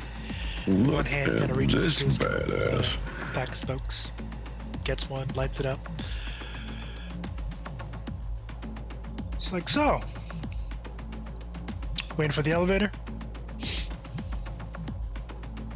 No. No, I'm not waiting for the elevator. I was waiting for you. That's about what I thought. Listen, I What like business do you. you got with me?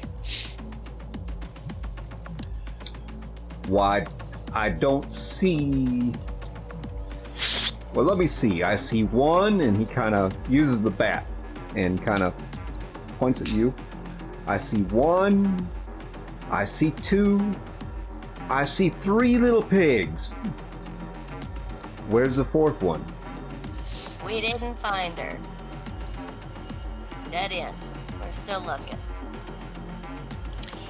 And he kind of pulls out his agent. He's like, I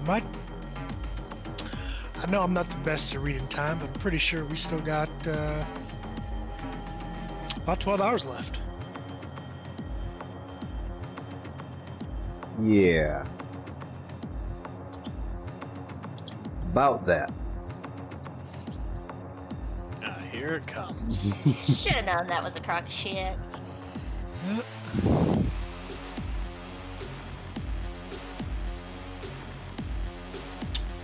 Well, about that, I'm assuming you were going to get to explaining how you were going to try to fuck us over and say we don't have any more time left. Please continue. I don't have any idea what you're talking about.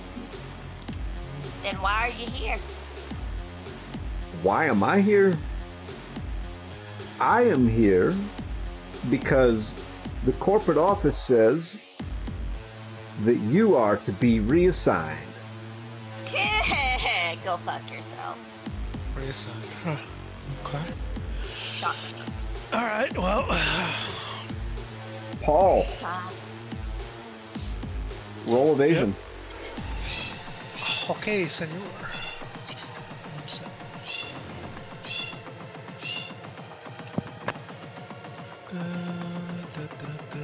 Where's my evasion? There it is. That is a 19. Oh. All right. That is So, that one. and Ring and Scotty, I'm gonna have you guys roll evasion as well, please. Alright. 16. 21. All right. So one of the guys behind him opens up with a spray of fire. Ring, you just barely managed to duck it. And the other guy is going to do the same thing. Oof. Robot giveth and robot taketh away. So that's a third. That's a 31. I need you all four this time to roll evasion for me. Do I get a bonus because the Mr. Ace is in control? Yeah. Oof. Is that a +4? Yeah, that's worked. Boy. That works. Yep. Okay. Yeah, there's no avoid that one. Oh, nope. That's Yeah. gonna hurt. There's quite a distance between 31 and 13 there, Paul. Yeah, that's gonna do some damage. Yeah. 20. Ow.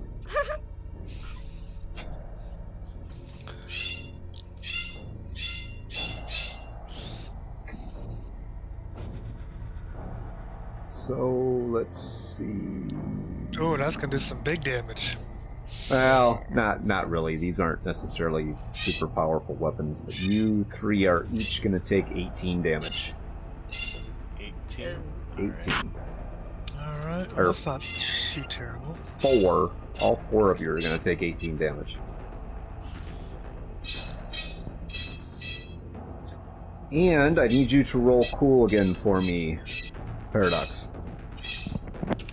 Or D10.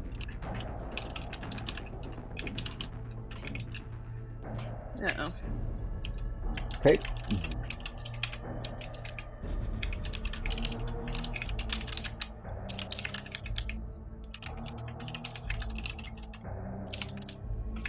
What does that mean? And, well, hold on. Give me... Actually, I'll do all 4 of you. Give me an initiative roll, please. Alright. 12. Goddamn. 11. 19. Hold on just 1 second.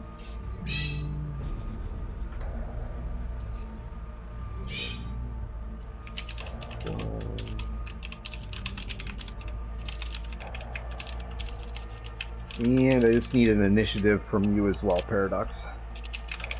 I did. It's a 14.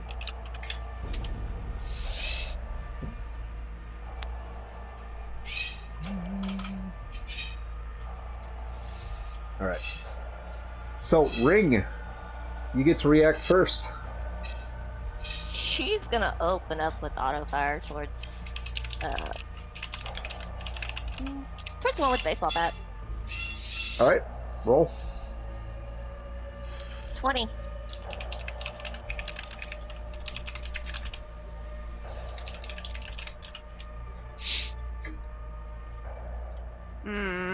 God damn.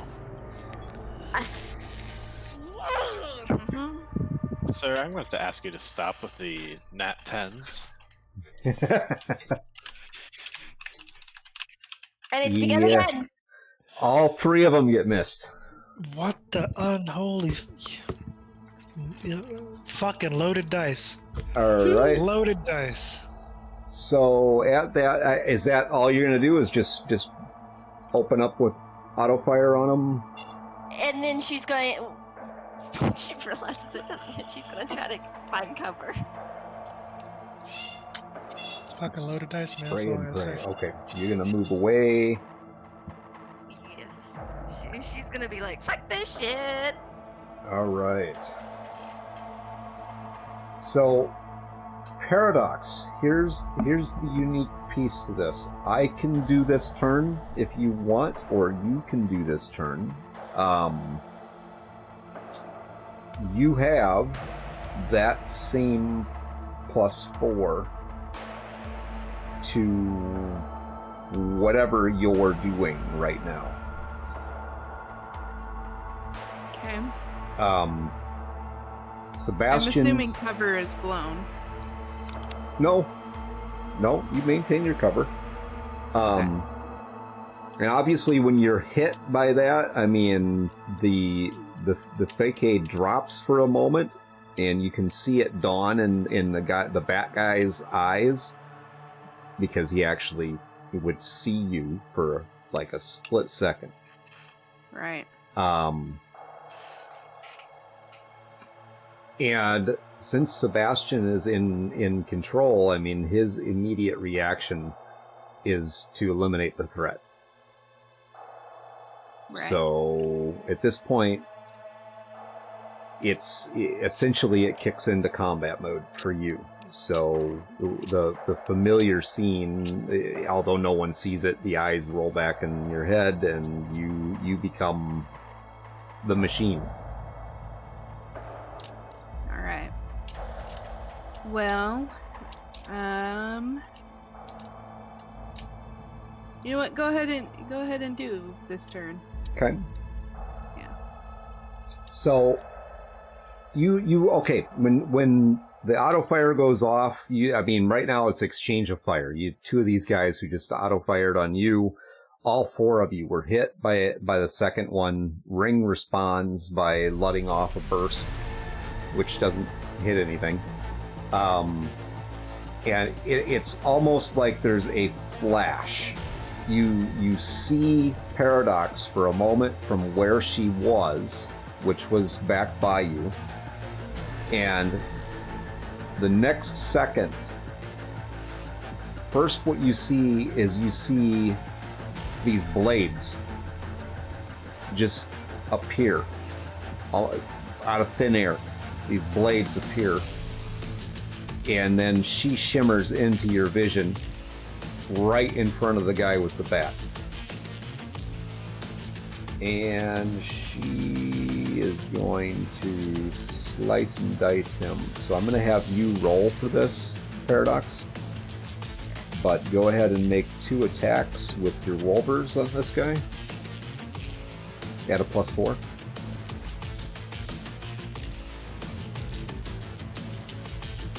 A 19 and a 25.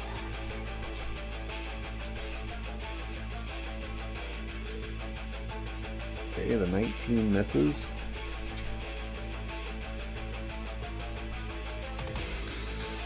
The 25 hits for 13 damage. Okay. So he, amazingly enough, manages to duck one of the blades, and the other one comes up and catches him right in the shoulder.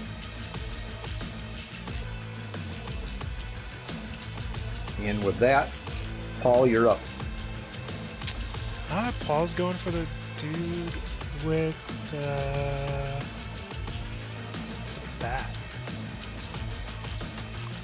Jump this guy. Okay. The only problem you run into is you can see the blades, but you can't actually see Paradox. Alright, then he's gonna shift 5 to one of the other guys. Okay. The one that sprayed him, fuck him. All right, go for it. That's an 18.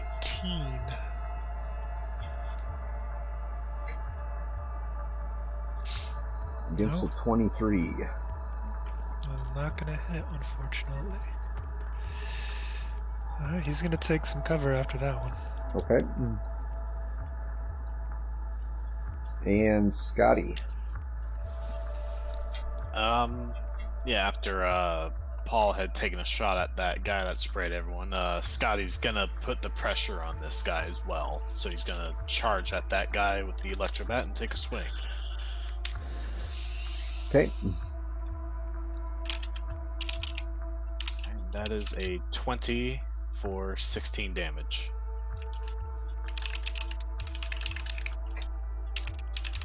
Oh. All right, and you hit him. So tell us what that looks like. And you don't knock him out or kill him or anything, but you definitely connect. Yeah, it's just like a classic like horizontal swing that just catches this guy like right in the. It's the type of blow that just knocks the wind out of you. And with the electro bat going off, that you see a bunch of like strings of electricity fly off and sparks and stuff like that. Home run!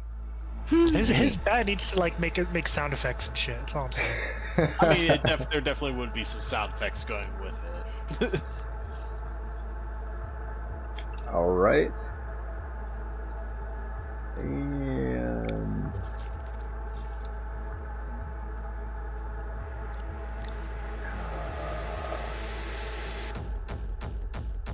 all right. Now the bat dude. Batman.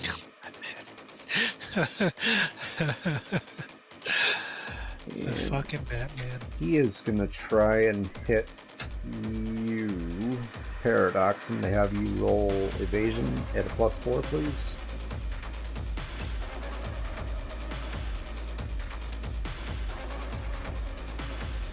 It's a 24. Nope. All right, so this guy pulls himself off of her Wolvers and swings this bat and hits nothing. Not surprising. Turns out it's hard to hit invisible things. Apparently. Ring, you are up. She's gonna do a single shot at the same guy that Paul and Scotty have been aiming for. Go for it. Yeah, jump his ass. 18. 21. You missed. Alright. And you still have movement, or are you just taking cover? She's gonna keep taking cover.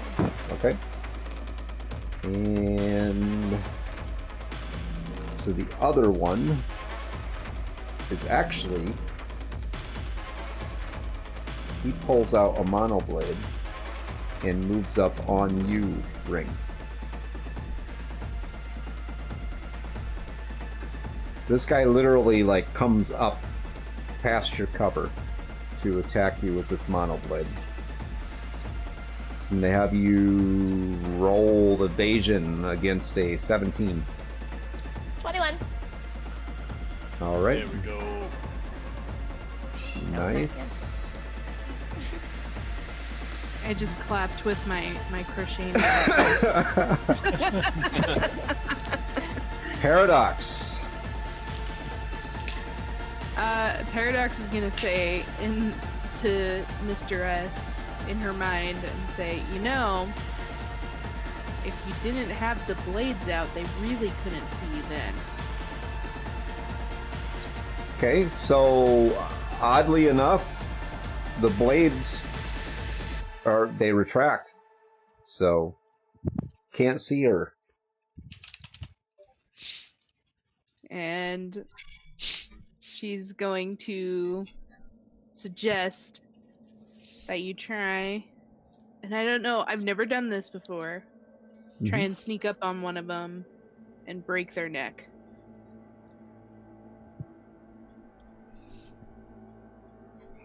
Odd or even?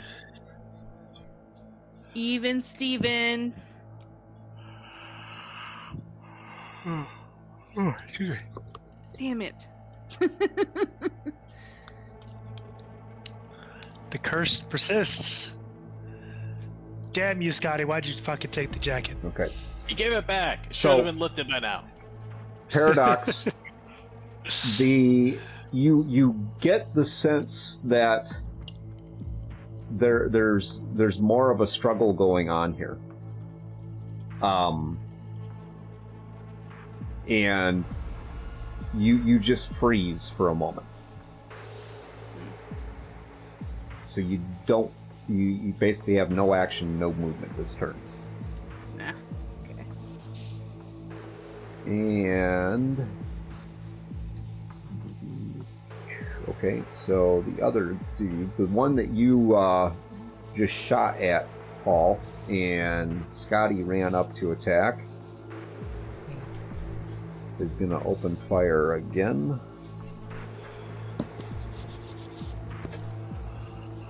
On you, Scotty. The 23.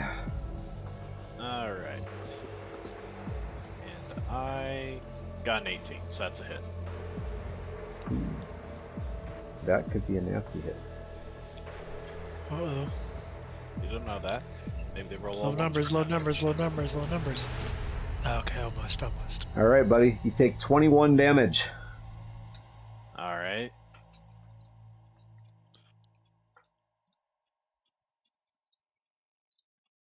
And with that, Paul, you are up. Paul's gonna try to put some lead into the guy that just shot fucking Scotty, man. Go for it. Alright. As a 17, I'm gonna pump. I'm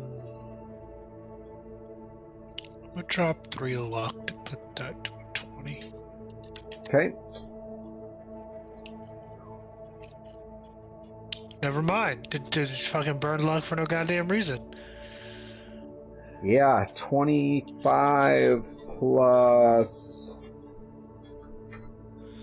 7, so a 32. He definitely evaded that shot. Goddamn. Once again, sir, I'm gonna need you to stop rolling nat tens. Seriously, that's like the 4th not 10. And Scotty, you are up. Alright, well, I just conveniently got a times 2 damage. So, how about that?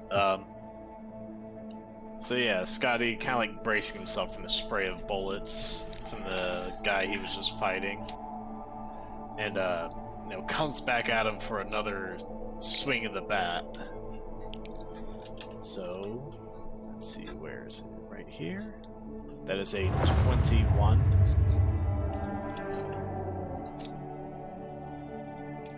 Okay. You just got a +2 too. A +2? Yeah. Oh, You want to okay. you want to use that? Sure. We'll make it a 23. All right. So you hit All right, and for 26 damage. yep. And odd or even? Even Steven. So this guy keeps his footing, even after you just gave him a nice whack. But go ahead and tell us what that looks like. Yeah, so I think after the first swing being like a good just right in the gut, knock the wind out of him. I think the next one this one comes more like right at the side, like gets him right in the ribs. It's real bad. And there's of course another like more crackling of the sparks flying off upon contact and stuff like that. More sparks flying. All right, now, Scotty, pick a number between 1 and 10. 6. And Paul, pick a number between 1 and 10. Not 6. We'll do 8. Okay. Batman moves up on you, Raiden. All right. Roll your evasion. Okay. Let's see what we got here. It's a 15. Probably not going to evade whatever it is. All right. Well, you are taking a bat. For 14 damage. All right. Well, that doesn't go through my armor. So fuck you. SP Melee is weapon. SP is halved, so it does go through Ow. your armor. Oh, well, fuck that guy. The horse he rode in on. So you are going to take a little damage out of that. Dead douchebag. I'm gonna kneecap. Nah, Batman. Yeah, And exactly. then I'm gonna tie his ass to the back of my fucking car and drag him.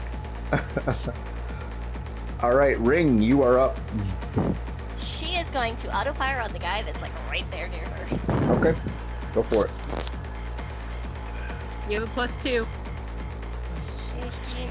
So, and I'm gonna use 2 luck to make it a 20. All right. Got some plus Have a twos. you can +2. use. Oh! Oh, another +2. I Okay. make it 22. All right, you hit 22 against his 20, so you do 20 points of damage. All right. And that, I mean, he wasn't expecting you to just pull up an auto fire at him, so. Ouchie. All right. And. Paradox. Roll a d10 for me. Oh boy.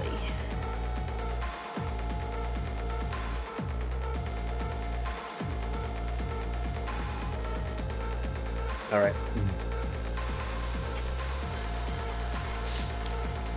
So you are definitely not in control, and at this point, you feel like maybe Sebastian isn't in control either.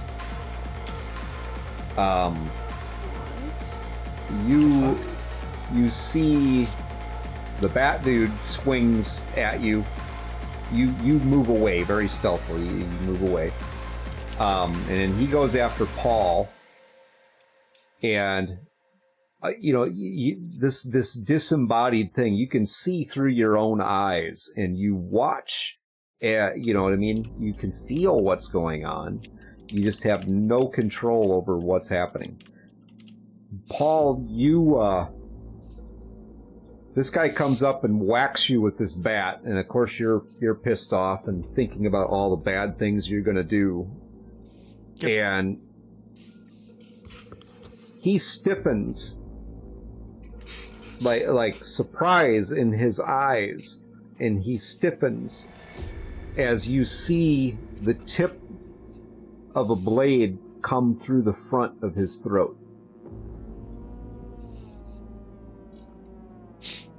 Paul kind of gets real close to him and just smiles as he watches him die. Why is he such a psycho? They're all psychos. Have you not figured that out yet? As a matter of fact, is it my turn yet? Oh, hold on. So Paradox, literally, you move up behind this guy and just very casually but forcefully, this Wolver just seems to slide through this guy like butter. Right at the base of his neck, and then withdrawals. And you literally grab the back of his head, the hair on the back of his head, and take him out.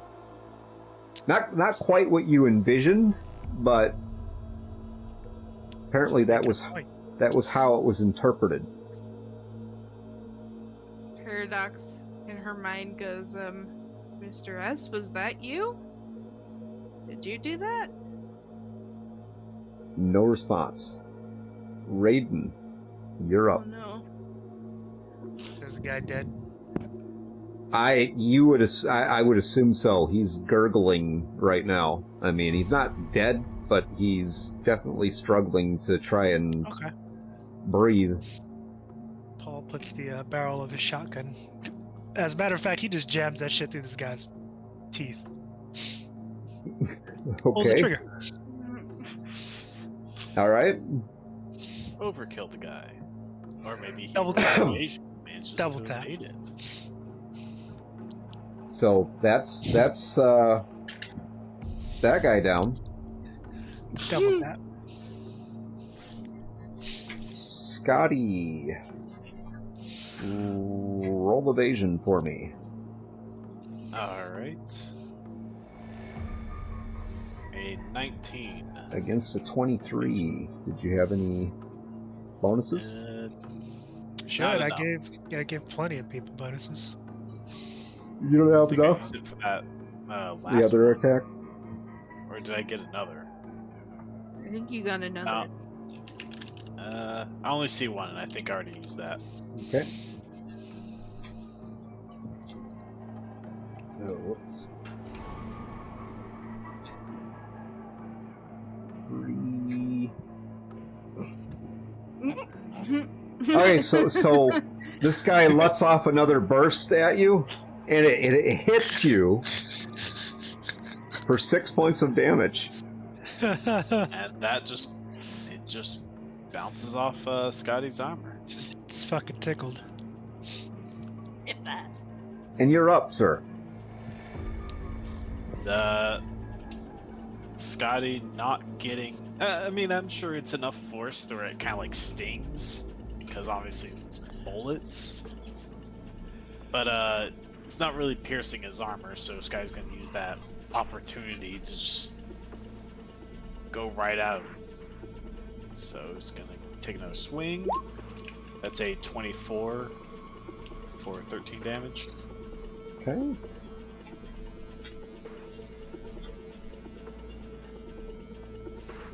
And you take him down with that one. All right. So tell us what that looks like. Yeah, so it's literally this guy just spraying the bullets and they're bouncing off Scotty's armor as he just brings the bat high up and just brings it right down on top of the guy's head. And there's just... I mean, it's pretty... You can't see it for sure, but pretty sure it just cracked the top of the guy's skull. Nice. And with everything inside thoroughly jumbled and shocked thanks to the electroshock, The guy just falls to the floor.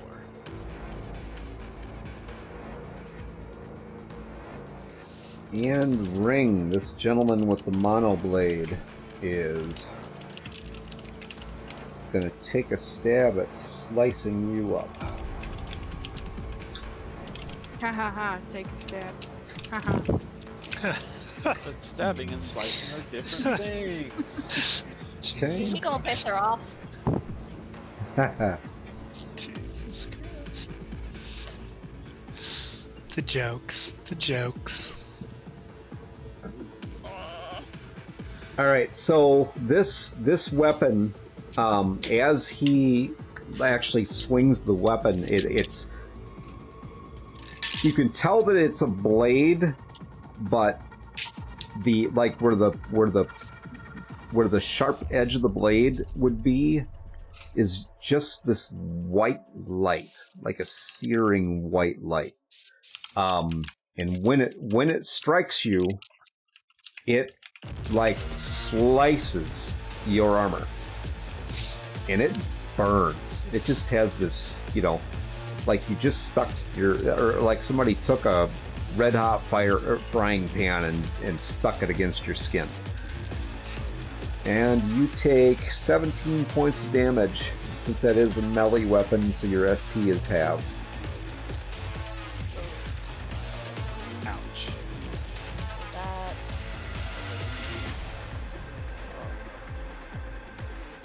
You're making me do math. I don't want to do math. 8 Thank you. damage.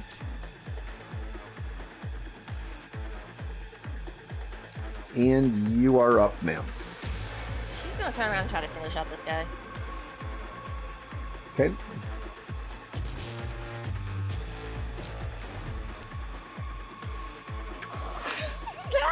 Oh no. Alright. Odd or even? Even Steven.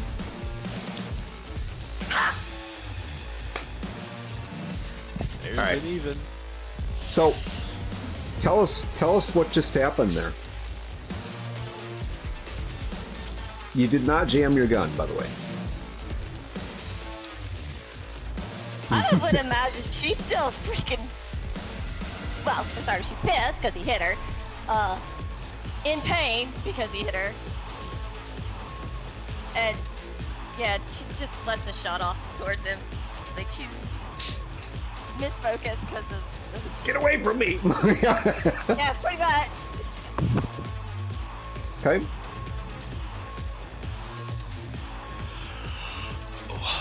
Alright. Paradox. Give me a D10 roll. Nope. It's an 8.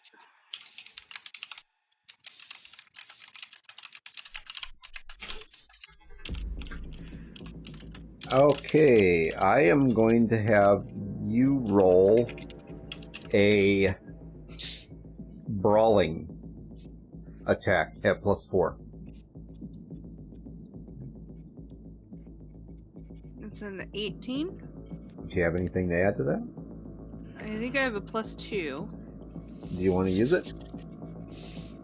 Yes. Make it a 20.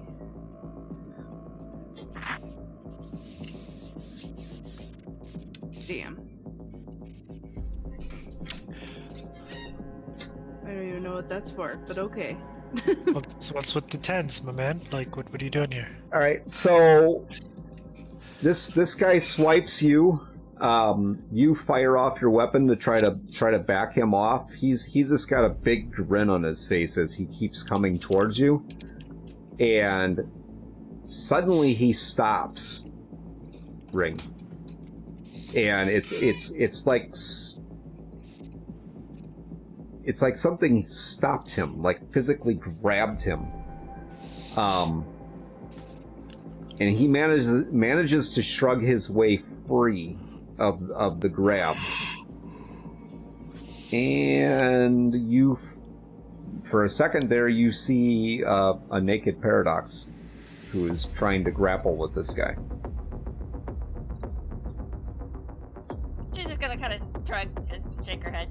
Because, yeah, for her, Raiden, you're up. He's gonna shoot the guy grappling with the naked paradox. Roll.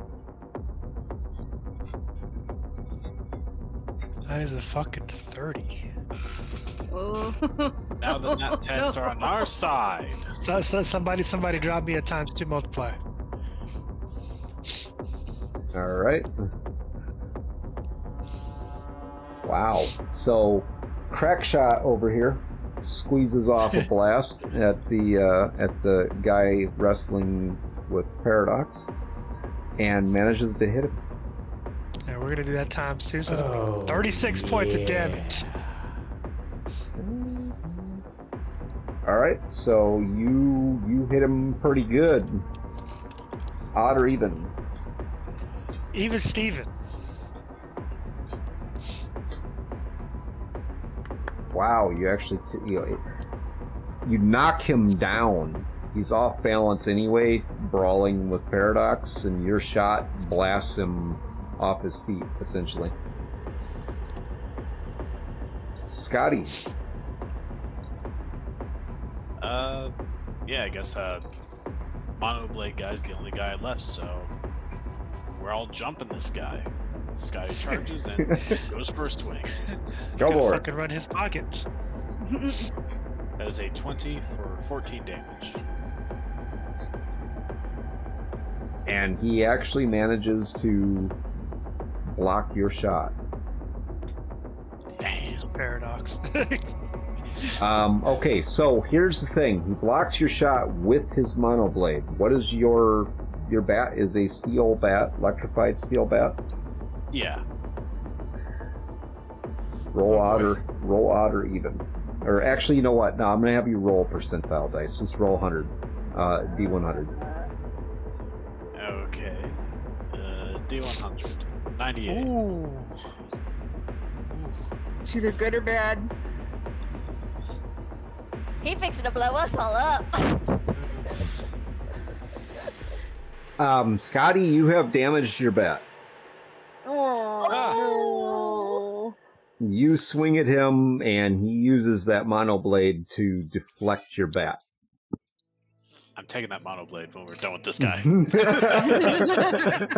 So for our audience, for those of you guys who don't know what a monoblade is in Cyberpunk, it's basically monomolecular blade. It's super thin, like laser thin. That's why it looks like a white light. And Ring, you're up. So you just witnessed this. This guy hit you with his monoblade. You took a pot shot at him and completely missed, but you did make him back up a little bit. And then, as he's backing up, something grabs him from behind, which you see is Paradox after he fights his way free. And then Scotty comes up and takes a big swing at him, and the guy completely deflects the bat. And the monoblade basically takes a chunk out of his bat. So while he's focused on them, she's gonna try to get a little closer and I guess attempt another attack. Go for it. And I'm gonna use my last 3 luck and make that a 22. You hit. And I am going to... You get the kill, man. So tell us what that looks like. She's gonna walk over, and of course she's bleeding from all the hits she's taken, or from the hits she's taken. She walks over, she's like, "You motherfucker!" And she just points the gun straight at him and just pops, and boom, blood everywhere. Like, she doesn't care whether she coats everybody or not. And then she looks at Scotty and goes, "New toy, have fun."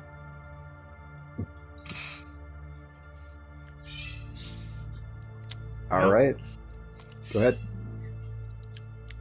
Paul kind of walks out and he kind of dusts himself off. Well, he's bleeding a little bit, but he's not too worse for wear. Kind of looks around and kind of starts going through their pockets. Is Paradox visible and in control? Roll a d10.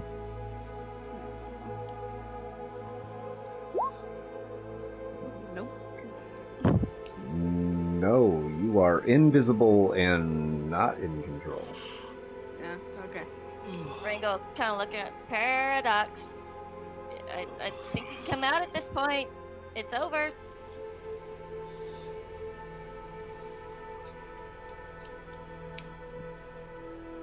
So, Paradox, in response to your question, which you didn't get a response to when you were trying to talk to Sebastian, your internal system has taken over. What the fuck does that mean, Mr. S? It means that your body has initiated a combat mode. There's several different levels of this. Well, how the fuck do we turn it off, Mr. Oh, S? I'm trying to turn it off. It should turn itself off now that you are no longer in danger, but I don't know if it considers, because your friends are armed, it may consider them a threat. Great. So I've we got to just kill both have to Paradox. Sit here and do nothing. While Alright. that conversation's going on, Ring's just kind of looking around. Like, maybe she already headed down. I guess we could go head down. Well, yeah, let's. I guess we can head down. Sure, why not? Scotty, what are you doing? Sky did pick up that mono blade, but he is just looking at his electro bat. It's like, God damn it, this thing. He kind of looks at it. It's like, this thing's got sentimental value, okay? Like this carried me through some tough times. Yeah, you can keep the damn thing, or you can get a new metal bat and. I mean, yeah, okay, I can like find someone, take the electrical nodes off this bat and onto a new one, but it's not the same bat, all right? Kid, you're using a fucking bat. What do you expect? And it was my bat, all right? Hey, listen, sentimental value, okay? But whatever. He picked up the monoblade. It's like, this thing better still work. If that's what I think it is, it'll still work, kid. Those are some high quality weapons. Ring kind of holds out her arm, which is dripping blood, and goes, "It works." Ow!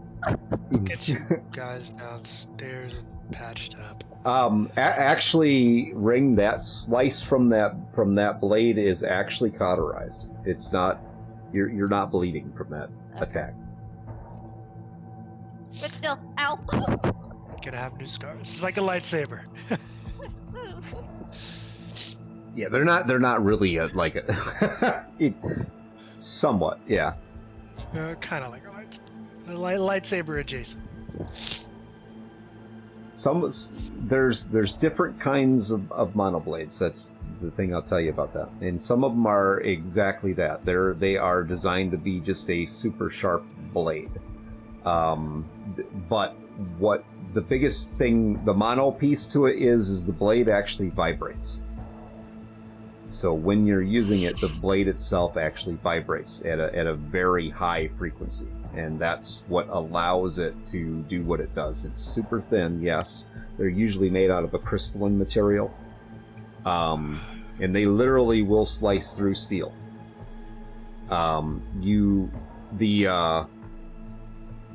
There's a... Oh, shoot. The gentleman who has the finger with the Oh, and Johnny Mnemonic? yeah, that's a form of monoblade. Yep, monowire, yeah. The same thing. Great movie, by the way. Highly recommend it. But yeah, so I guess now that they're done with these fucking yahoos, he kind of looks at the rest of them. He's like, all right, let's get downstairs. Hopefully she's down there. Paradox, are you with us? She didn't answer when I called her, so I don't know. Wait, she run off again? I don't know. So- fantastic. So You need to put a bell on that girl or something. That's what I'm saying. All right, as you guys are doing this, she comes into full view. You see this woman, Paradox, just walking towards the elevator. Ring will very quickly kind of move between the boys and her to block view. Paul's like, Trench oh, coat.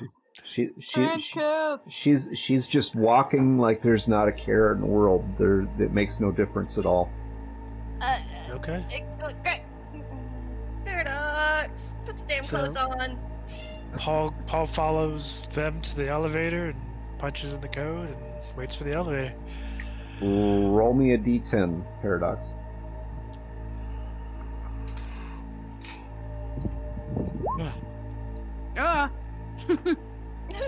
Maybe. So as there's a little bit of a process to it. It's kind of slow. You start to feel like it's not the same as between you and Sebastian, where it's like a control thing. This is something very different. Almost like, you have a backup system, I guess you could say, where you can kind of feel what this thing is doing, what it's, I want to say thinking, but that's not really an accurate way of looking at it. It basically it doesn't sense a threat at this point, so it drops which you can now tell that cloak burns a lot of energy. You are like starving, hungry. It drops the cloak and starts heading for the door, and as it starts heading towards the elevator door, you find yourself back in full control. Is it too late to run back and grab a trench coat from one of the dead bodies? You're in control now, if that's what you want to do. Well, is it easier to just run into the elevator and like hide in a corner, or is it better to go to a trench coat? That is completely up to you. Great. Well, she's just gonna be like, oh shit, and run into the elevator and hide in the corner so that you can only see her backside. Ring will kind of block away and be like, what do you guys want to grab her clothes from the car? We kind of forgot to grab those. Yeah, Didn't sure. think just we give would me a need sec. them. This guy's gonna go over to the car and just grab the Paradox clothes. The Paradox clothes. The Paradox clothes. Ring will kind of block in the way, block the view, and just kind of hold her hand back, like, give me. All right. Paul is continuing to rifle through the pockets, looking for any eddies or idents or any information he can get. Okay. You don't find any eddies or anything like that. But you do find what looks like a bill of attainder. And Four he of them. pops it open and kind of he opens all of them and he's looking through them. There's one for each of you. Usual bullshit. And these don't look like they're new. These look like they've been around for a while. Does it have a date, issue date? It does. The issue date is about 4 months ago. Okay. So he takes those and kind of, and after he grabs up all of them, he kind of walks past the douchebag in the leather jacket. Kind of looks at the leather jacket. Okay. Takes that too. Haven't y'all already learned not to take the damn coats? This Maybe one's it'll on Paul. reverse the curse. Maybe it'll reverse it. Yeah, he strips the leather jacket off the guy and then kicks the corpse. Piece of shit. All right, you do realize this is like in your basement. here? You're gonna leave these corpses just lay here, or? No, he's Okay. walking back to the elevator. He hands the 4 bills of attainder to Scotty, or rather to Ring. He hands a leather jacket to Ring as well. He's like, I'm keeping that. And he hands his shotgun over to her. And he looks at Scotty. He's like, we're moving these guys off the premises. Ring starts looking through and is like, hold up. And she kind of looks at Paradox and is like, how long have we been with you guys now? Probably about as long as those things have been issued. Yeah, I saw the date. So, then... This makes no fucking sense. Paradox I don't know. was still cowering in the corner. just Ring will says, hand over her clothes at that point, because I'm assuming she has them. So we've been with y'all 4 months, then Yeah, about that. the fuck were we getting our orders from before this?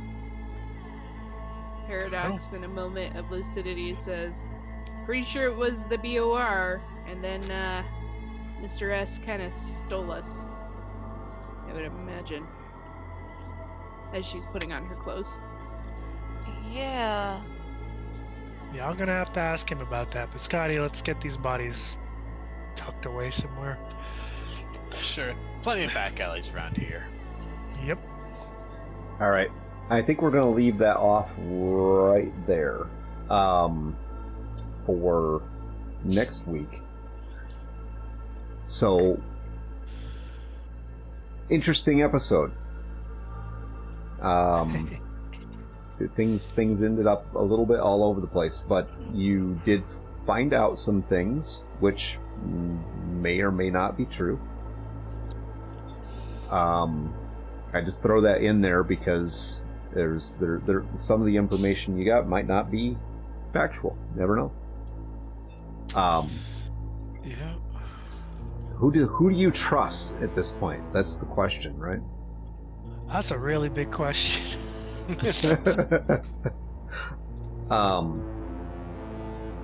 Yeah, there's obviously a little bit more to find out. So for each one of you guys, what was your high point? What was your low point tonight? Ring, let's start with you. High point, obviously, kill shot. Makes Ring's day. Naked Paradox. Just running around and, yeah. Low point, I don't think there really was one right now. It was all pretty good. Cool. Paul. Getting to shoot that guy in the face. That was a high point. And finally getting some answers. I mean, obviously we don't know if they're true or not, but they know more than they did before, kind of. So he's happy about that. Excellent. Scotty. I think for me it was Scotty kind of going on his own for a while and like his being a fixer. The whole thing with the fixer is like connections with people and stuff, and he was able to kind of like leverage that in this episode with Ford and Playboy. Yeah, you got a little different experience out of Ford tonight, huh? Yeah, whatever's going on with him. Ford. No, Ford just being Ford. And last but not least, Paradox. High point.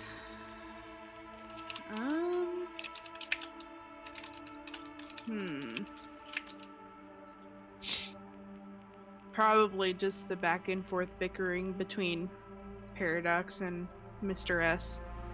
It's always fun to play off of. And her not being logical and him being too logical is just hilarious. Low point, this dude running around in the background. being crazy. Huh, Mr. Binks? Yeah, You I had had the Zooms tonight. one There's a Winnie. Hi, Winnie. one of my little furries was deciding to be difficult tonight as well. So Yeah. I mean, my bird was being a little turd too, so. I think all the animals are communicating somehow. yes, the pets want to play too. Mine got stuck in his timeout What do you page. think, Binks? You want to play Cyberpunk? No? Okay. Just wants Alright. to be a menace.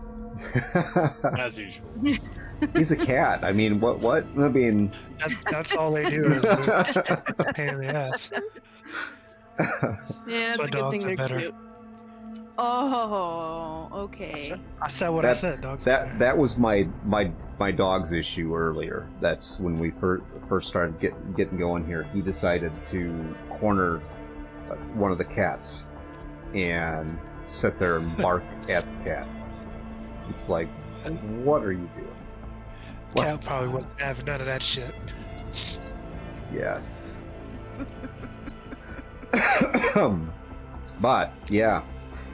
So okay, we got that piece going. I mean, the story kind of takes on a life of its own in many ways. So I think we got option 2 out of the way. With you guys have another option to work with now.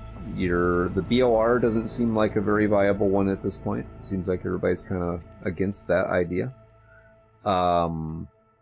But now you have this new possibility with bringing Paradox back into the fold. The original AI that you met, Mr. S. Now we're calling him. Not what was that? Turbo Bambi? I don't know what names you were coming up Bumbo with. the Cyber Clown or Mr. Bigglesworth? Which, frankly, I think they're both fantastic names. No, not even a little bit. Wow. Not even a little bit. So Nice yeah. try, though. So we have something to work with, and Scotty is flexing his fixer cred with Playboy. So we'll see what happens there when we come back next week. So next week Friday we'll be doing episode 19. In the meantime, you want to talk a little bit about the update log and what we got going on next week, Paul? Yes, we have a very special episode next week. We have our first guest appearance by none other than Old Man Garrus, who is an individual that we've gotten to know a bit over the last couple of weeks and talk with, and the man has a wealth of knowledge in the industry, owning some stores, various stores, and doing a bunch of other things within the gaming industry, just in life in general. So he's going to come on and share some wisdom and have a chat, and it's going to be a good time. So yeah, join us at 8 o'clock on September 6th, Wednesday. Tune in for that. Absolutely. Looking forward to it. Yes, highly looking forward to that one. And looking forward to seeing everybody there on Wednesday nights for this episode and many more to come. We have a few more guests lined up after that that should be exciting. One very special guest that we're working on, which we can't announce yet, but I'm sure when we get that all locked down, you guys will be very pleasantly surprised. Yeah. And we have another stream that we are working on the story content to. We are developing an Alien RPG stream that is going to be coming up. Don't have a start date yet on it, but it should be soon. With that, thank you very much, everybody, for being here tonight. Anybody got anything else? Anybody got anything they want to share quick? No. We'll see you guys next time. Yeah, we'll see you guys next time. Adios. Awesome. And with that, I think we're going to raid into Fusca, which is another RPG community. Great bunch of people, really great games. Please do show them some love. Thank you all for being here this evening, and we look forward to seeing you next time on the Razzmatazz channel. All right, guys. Adios. See it.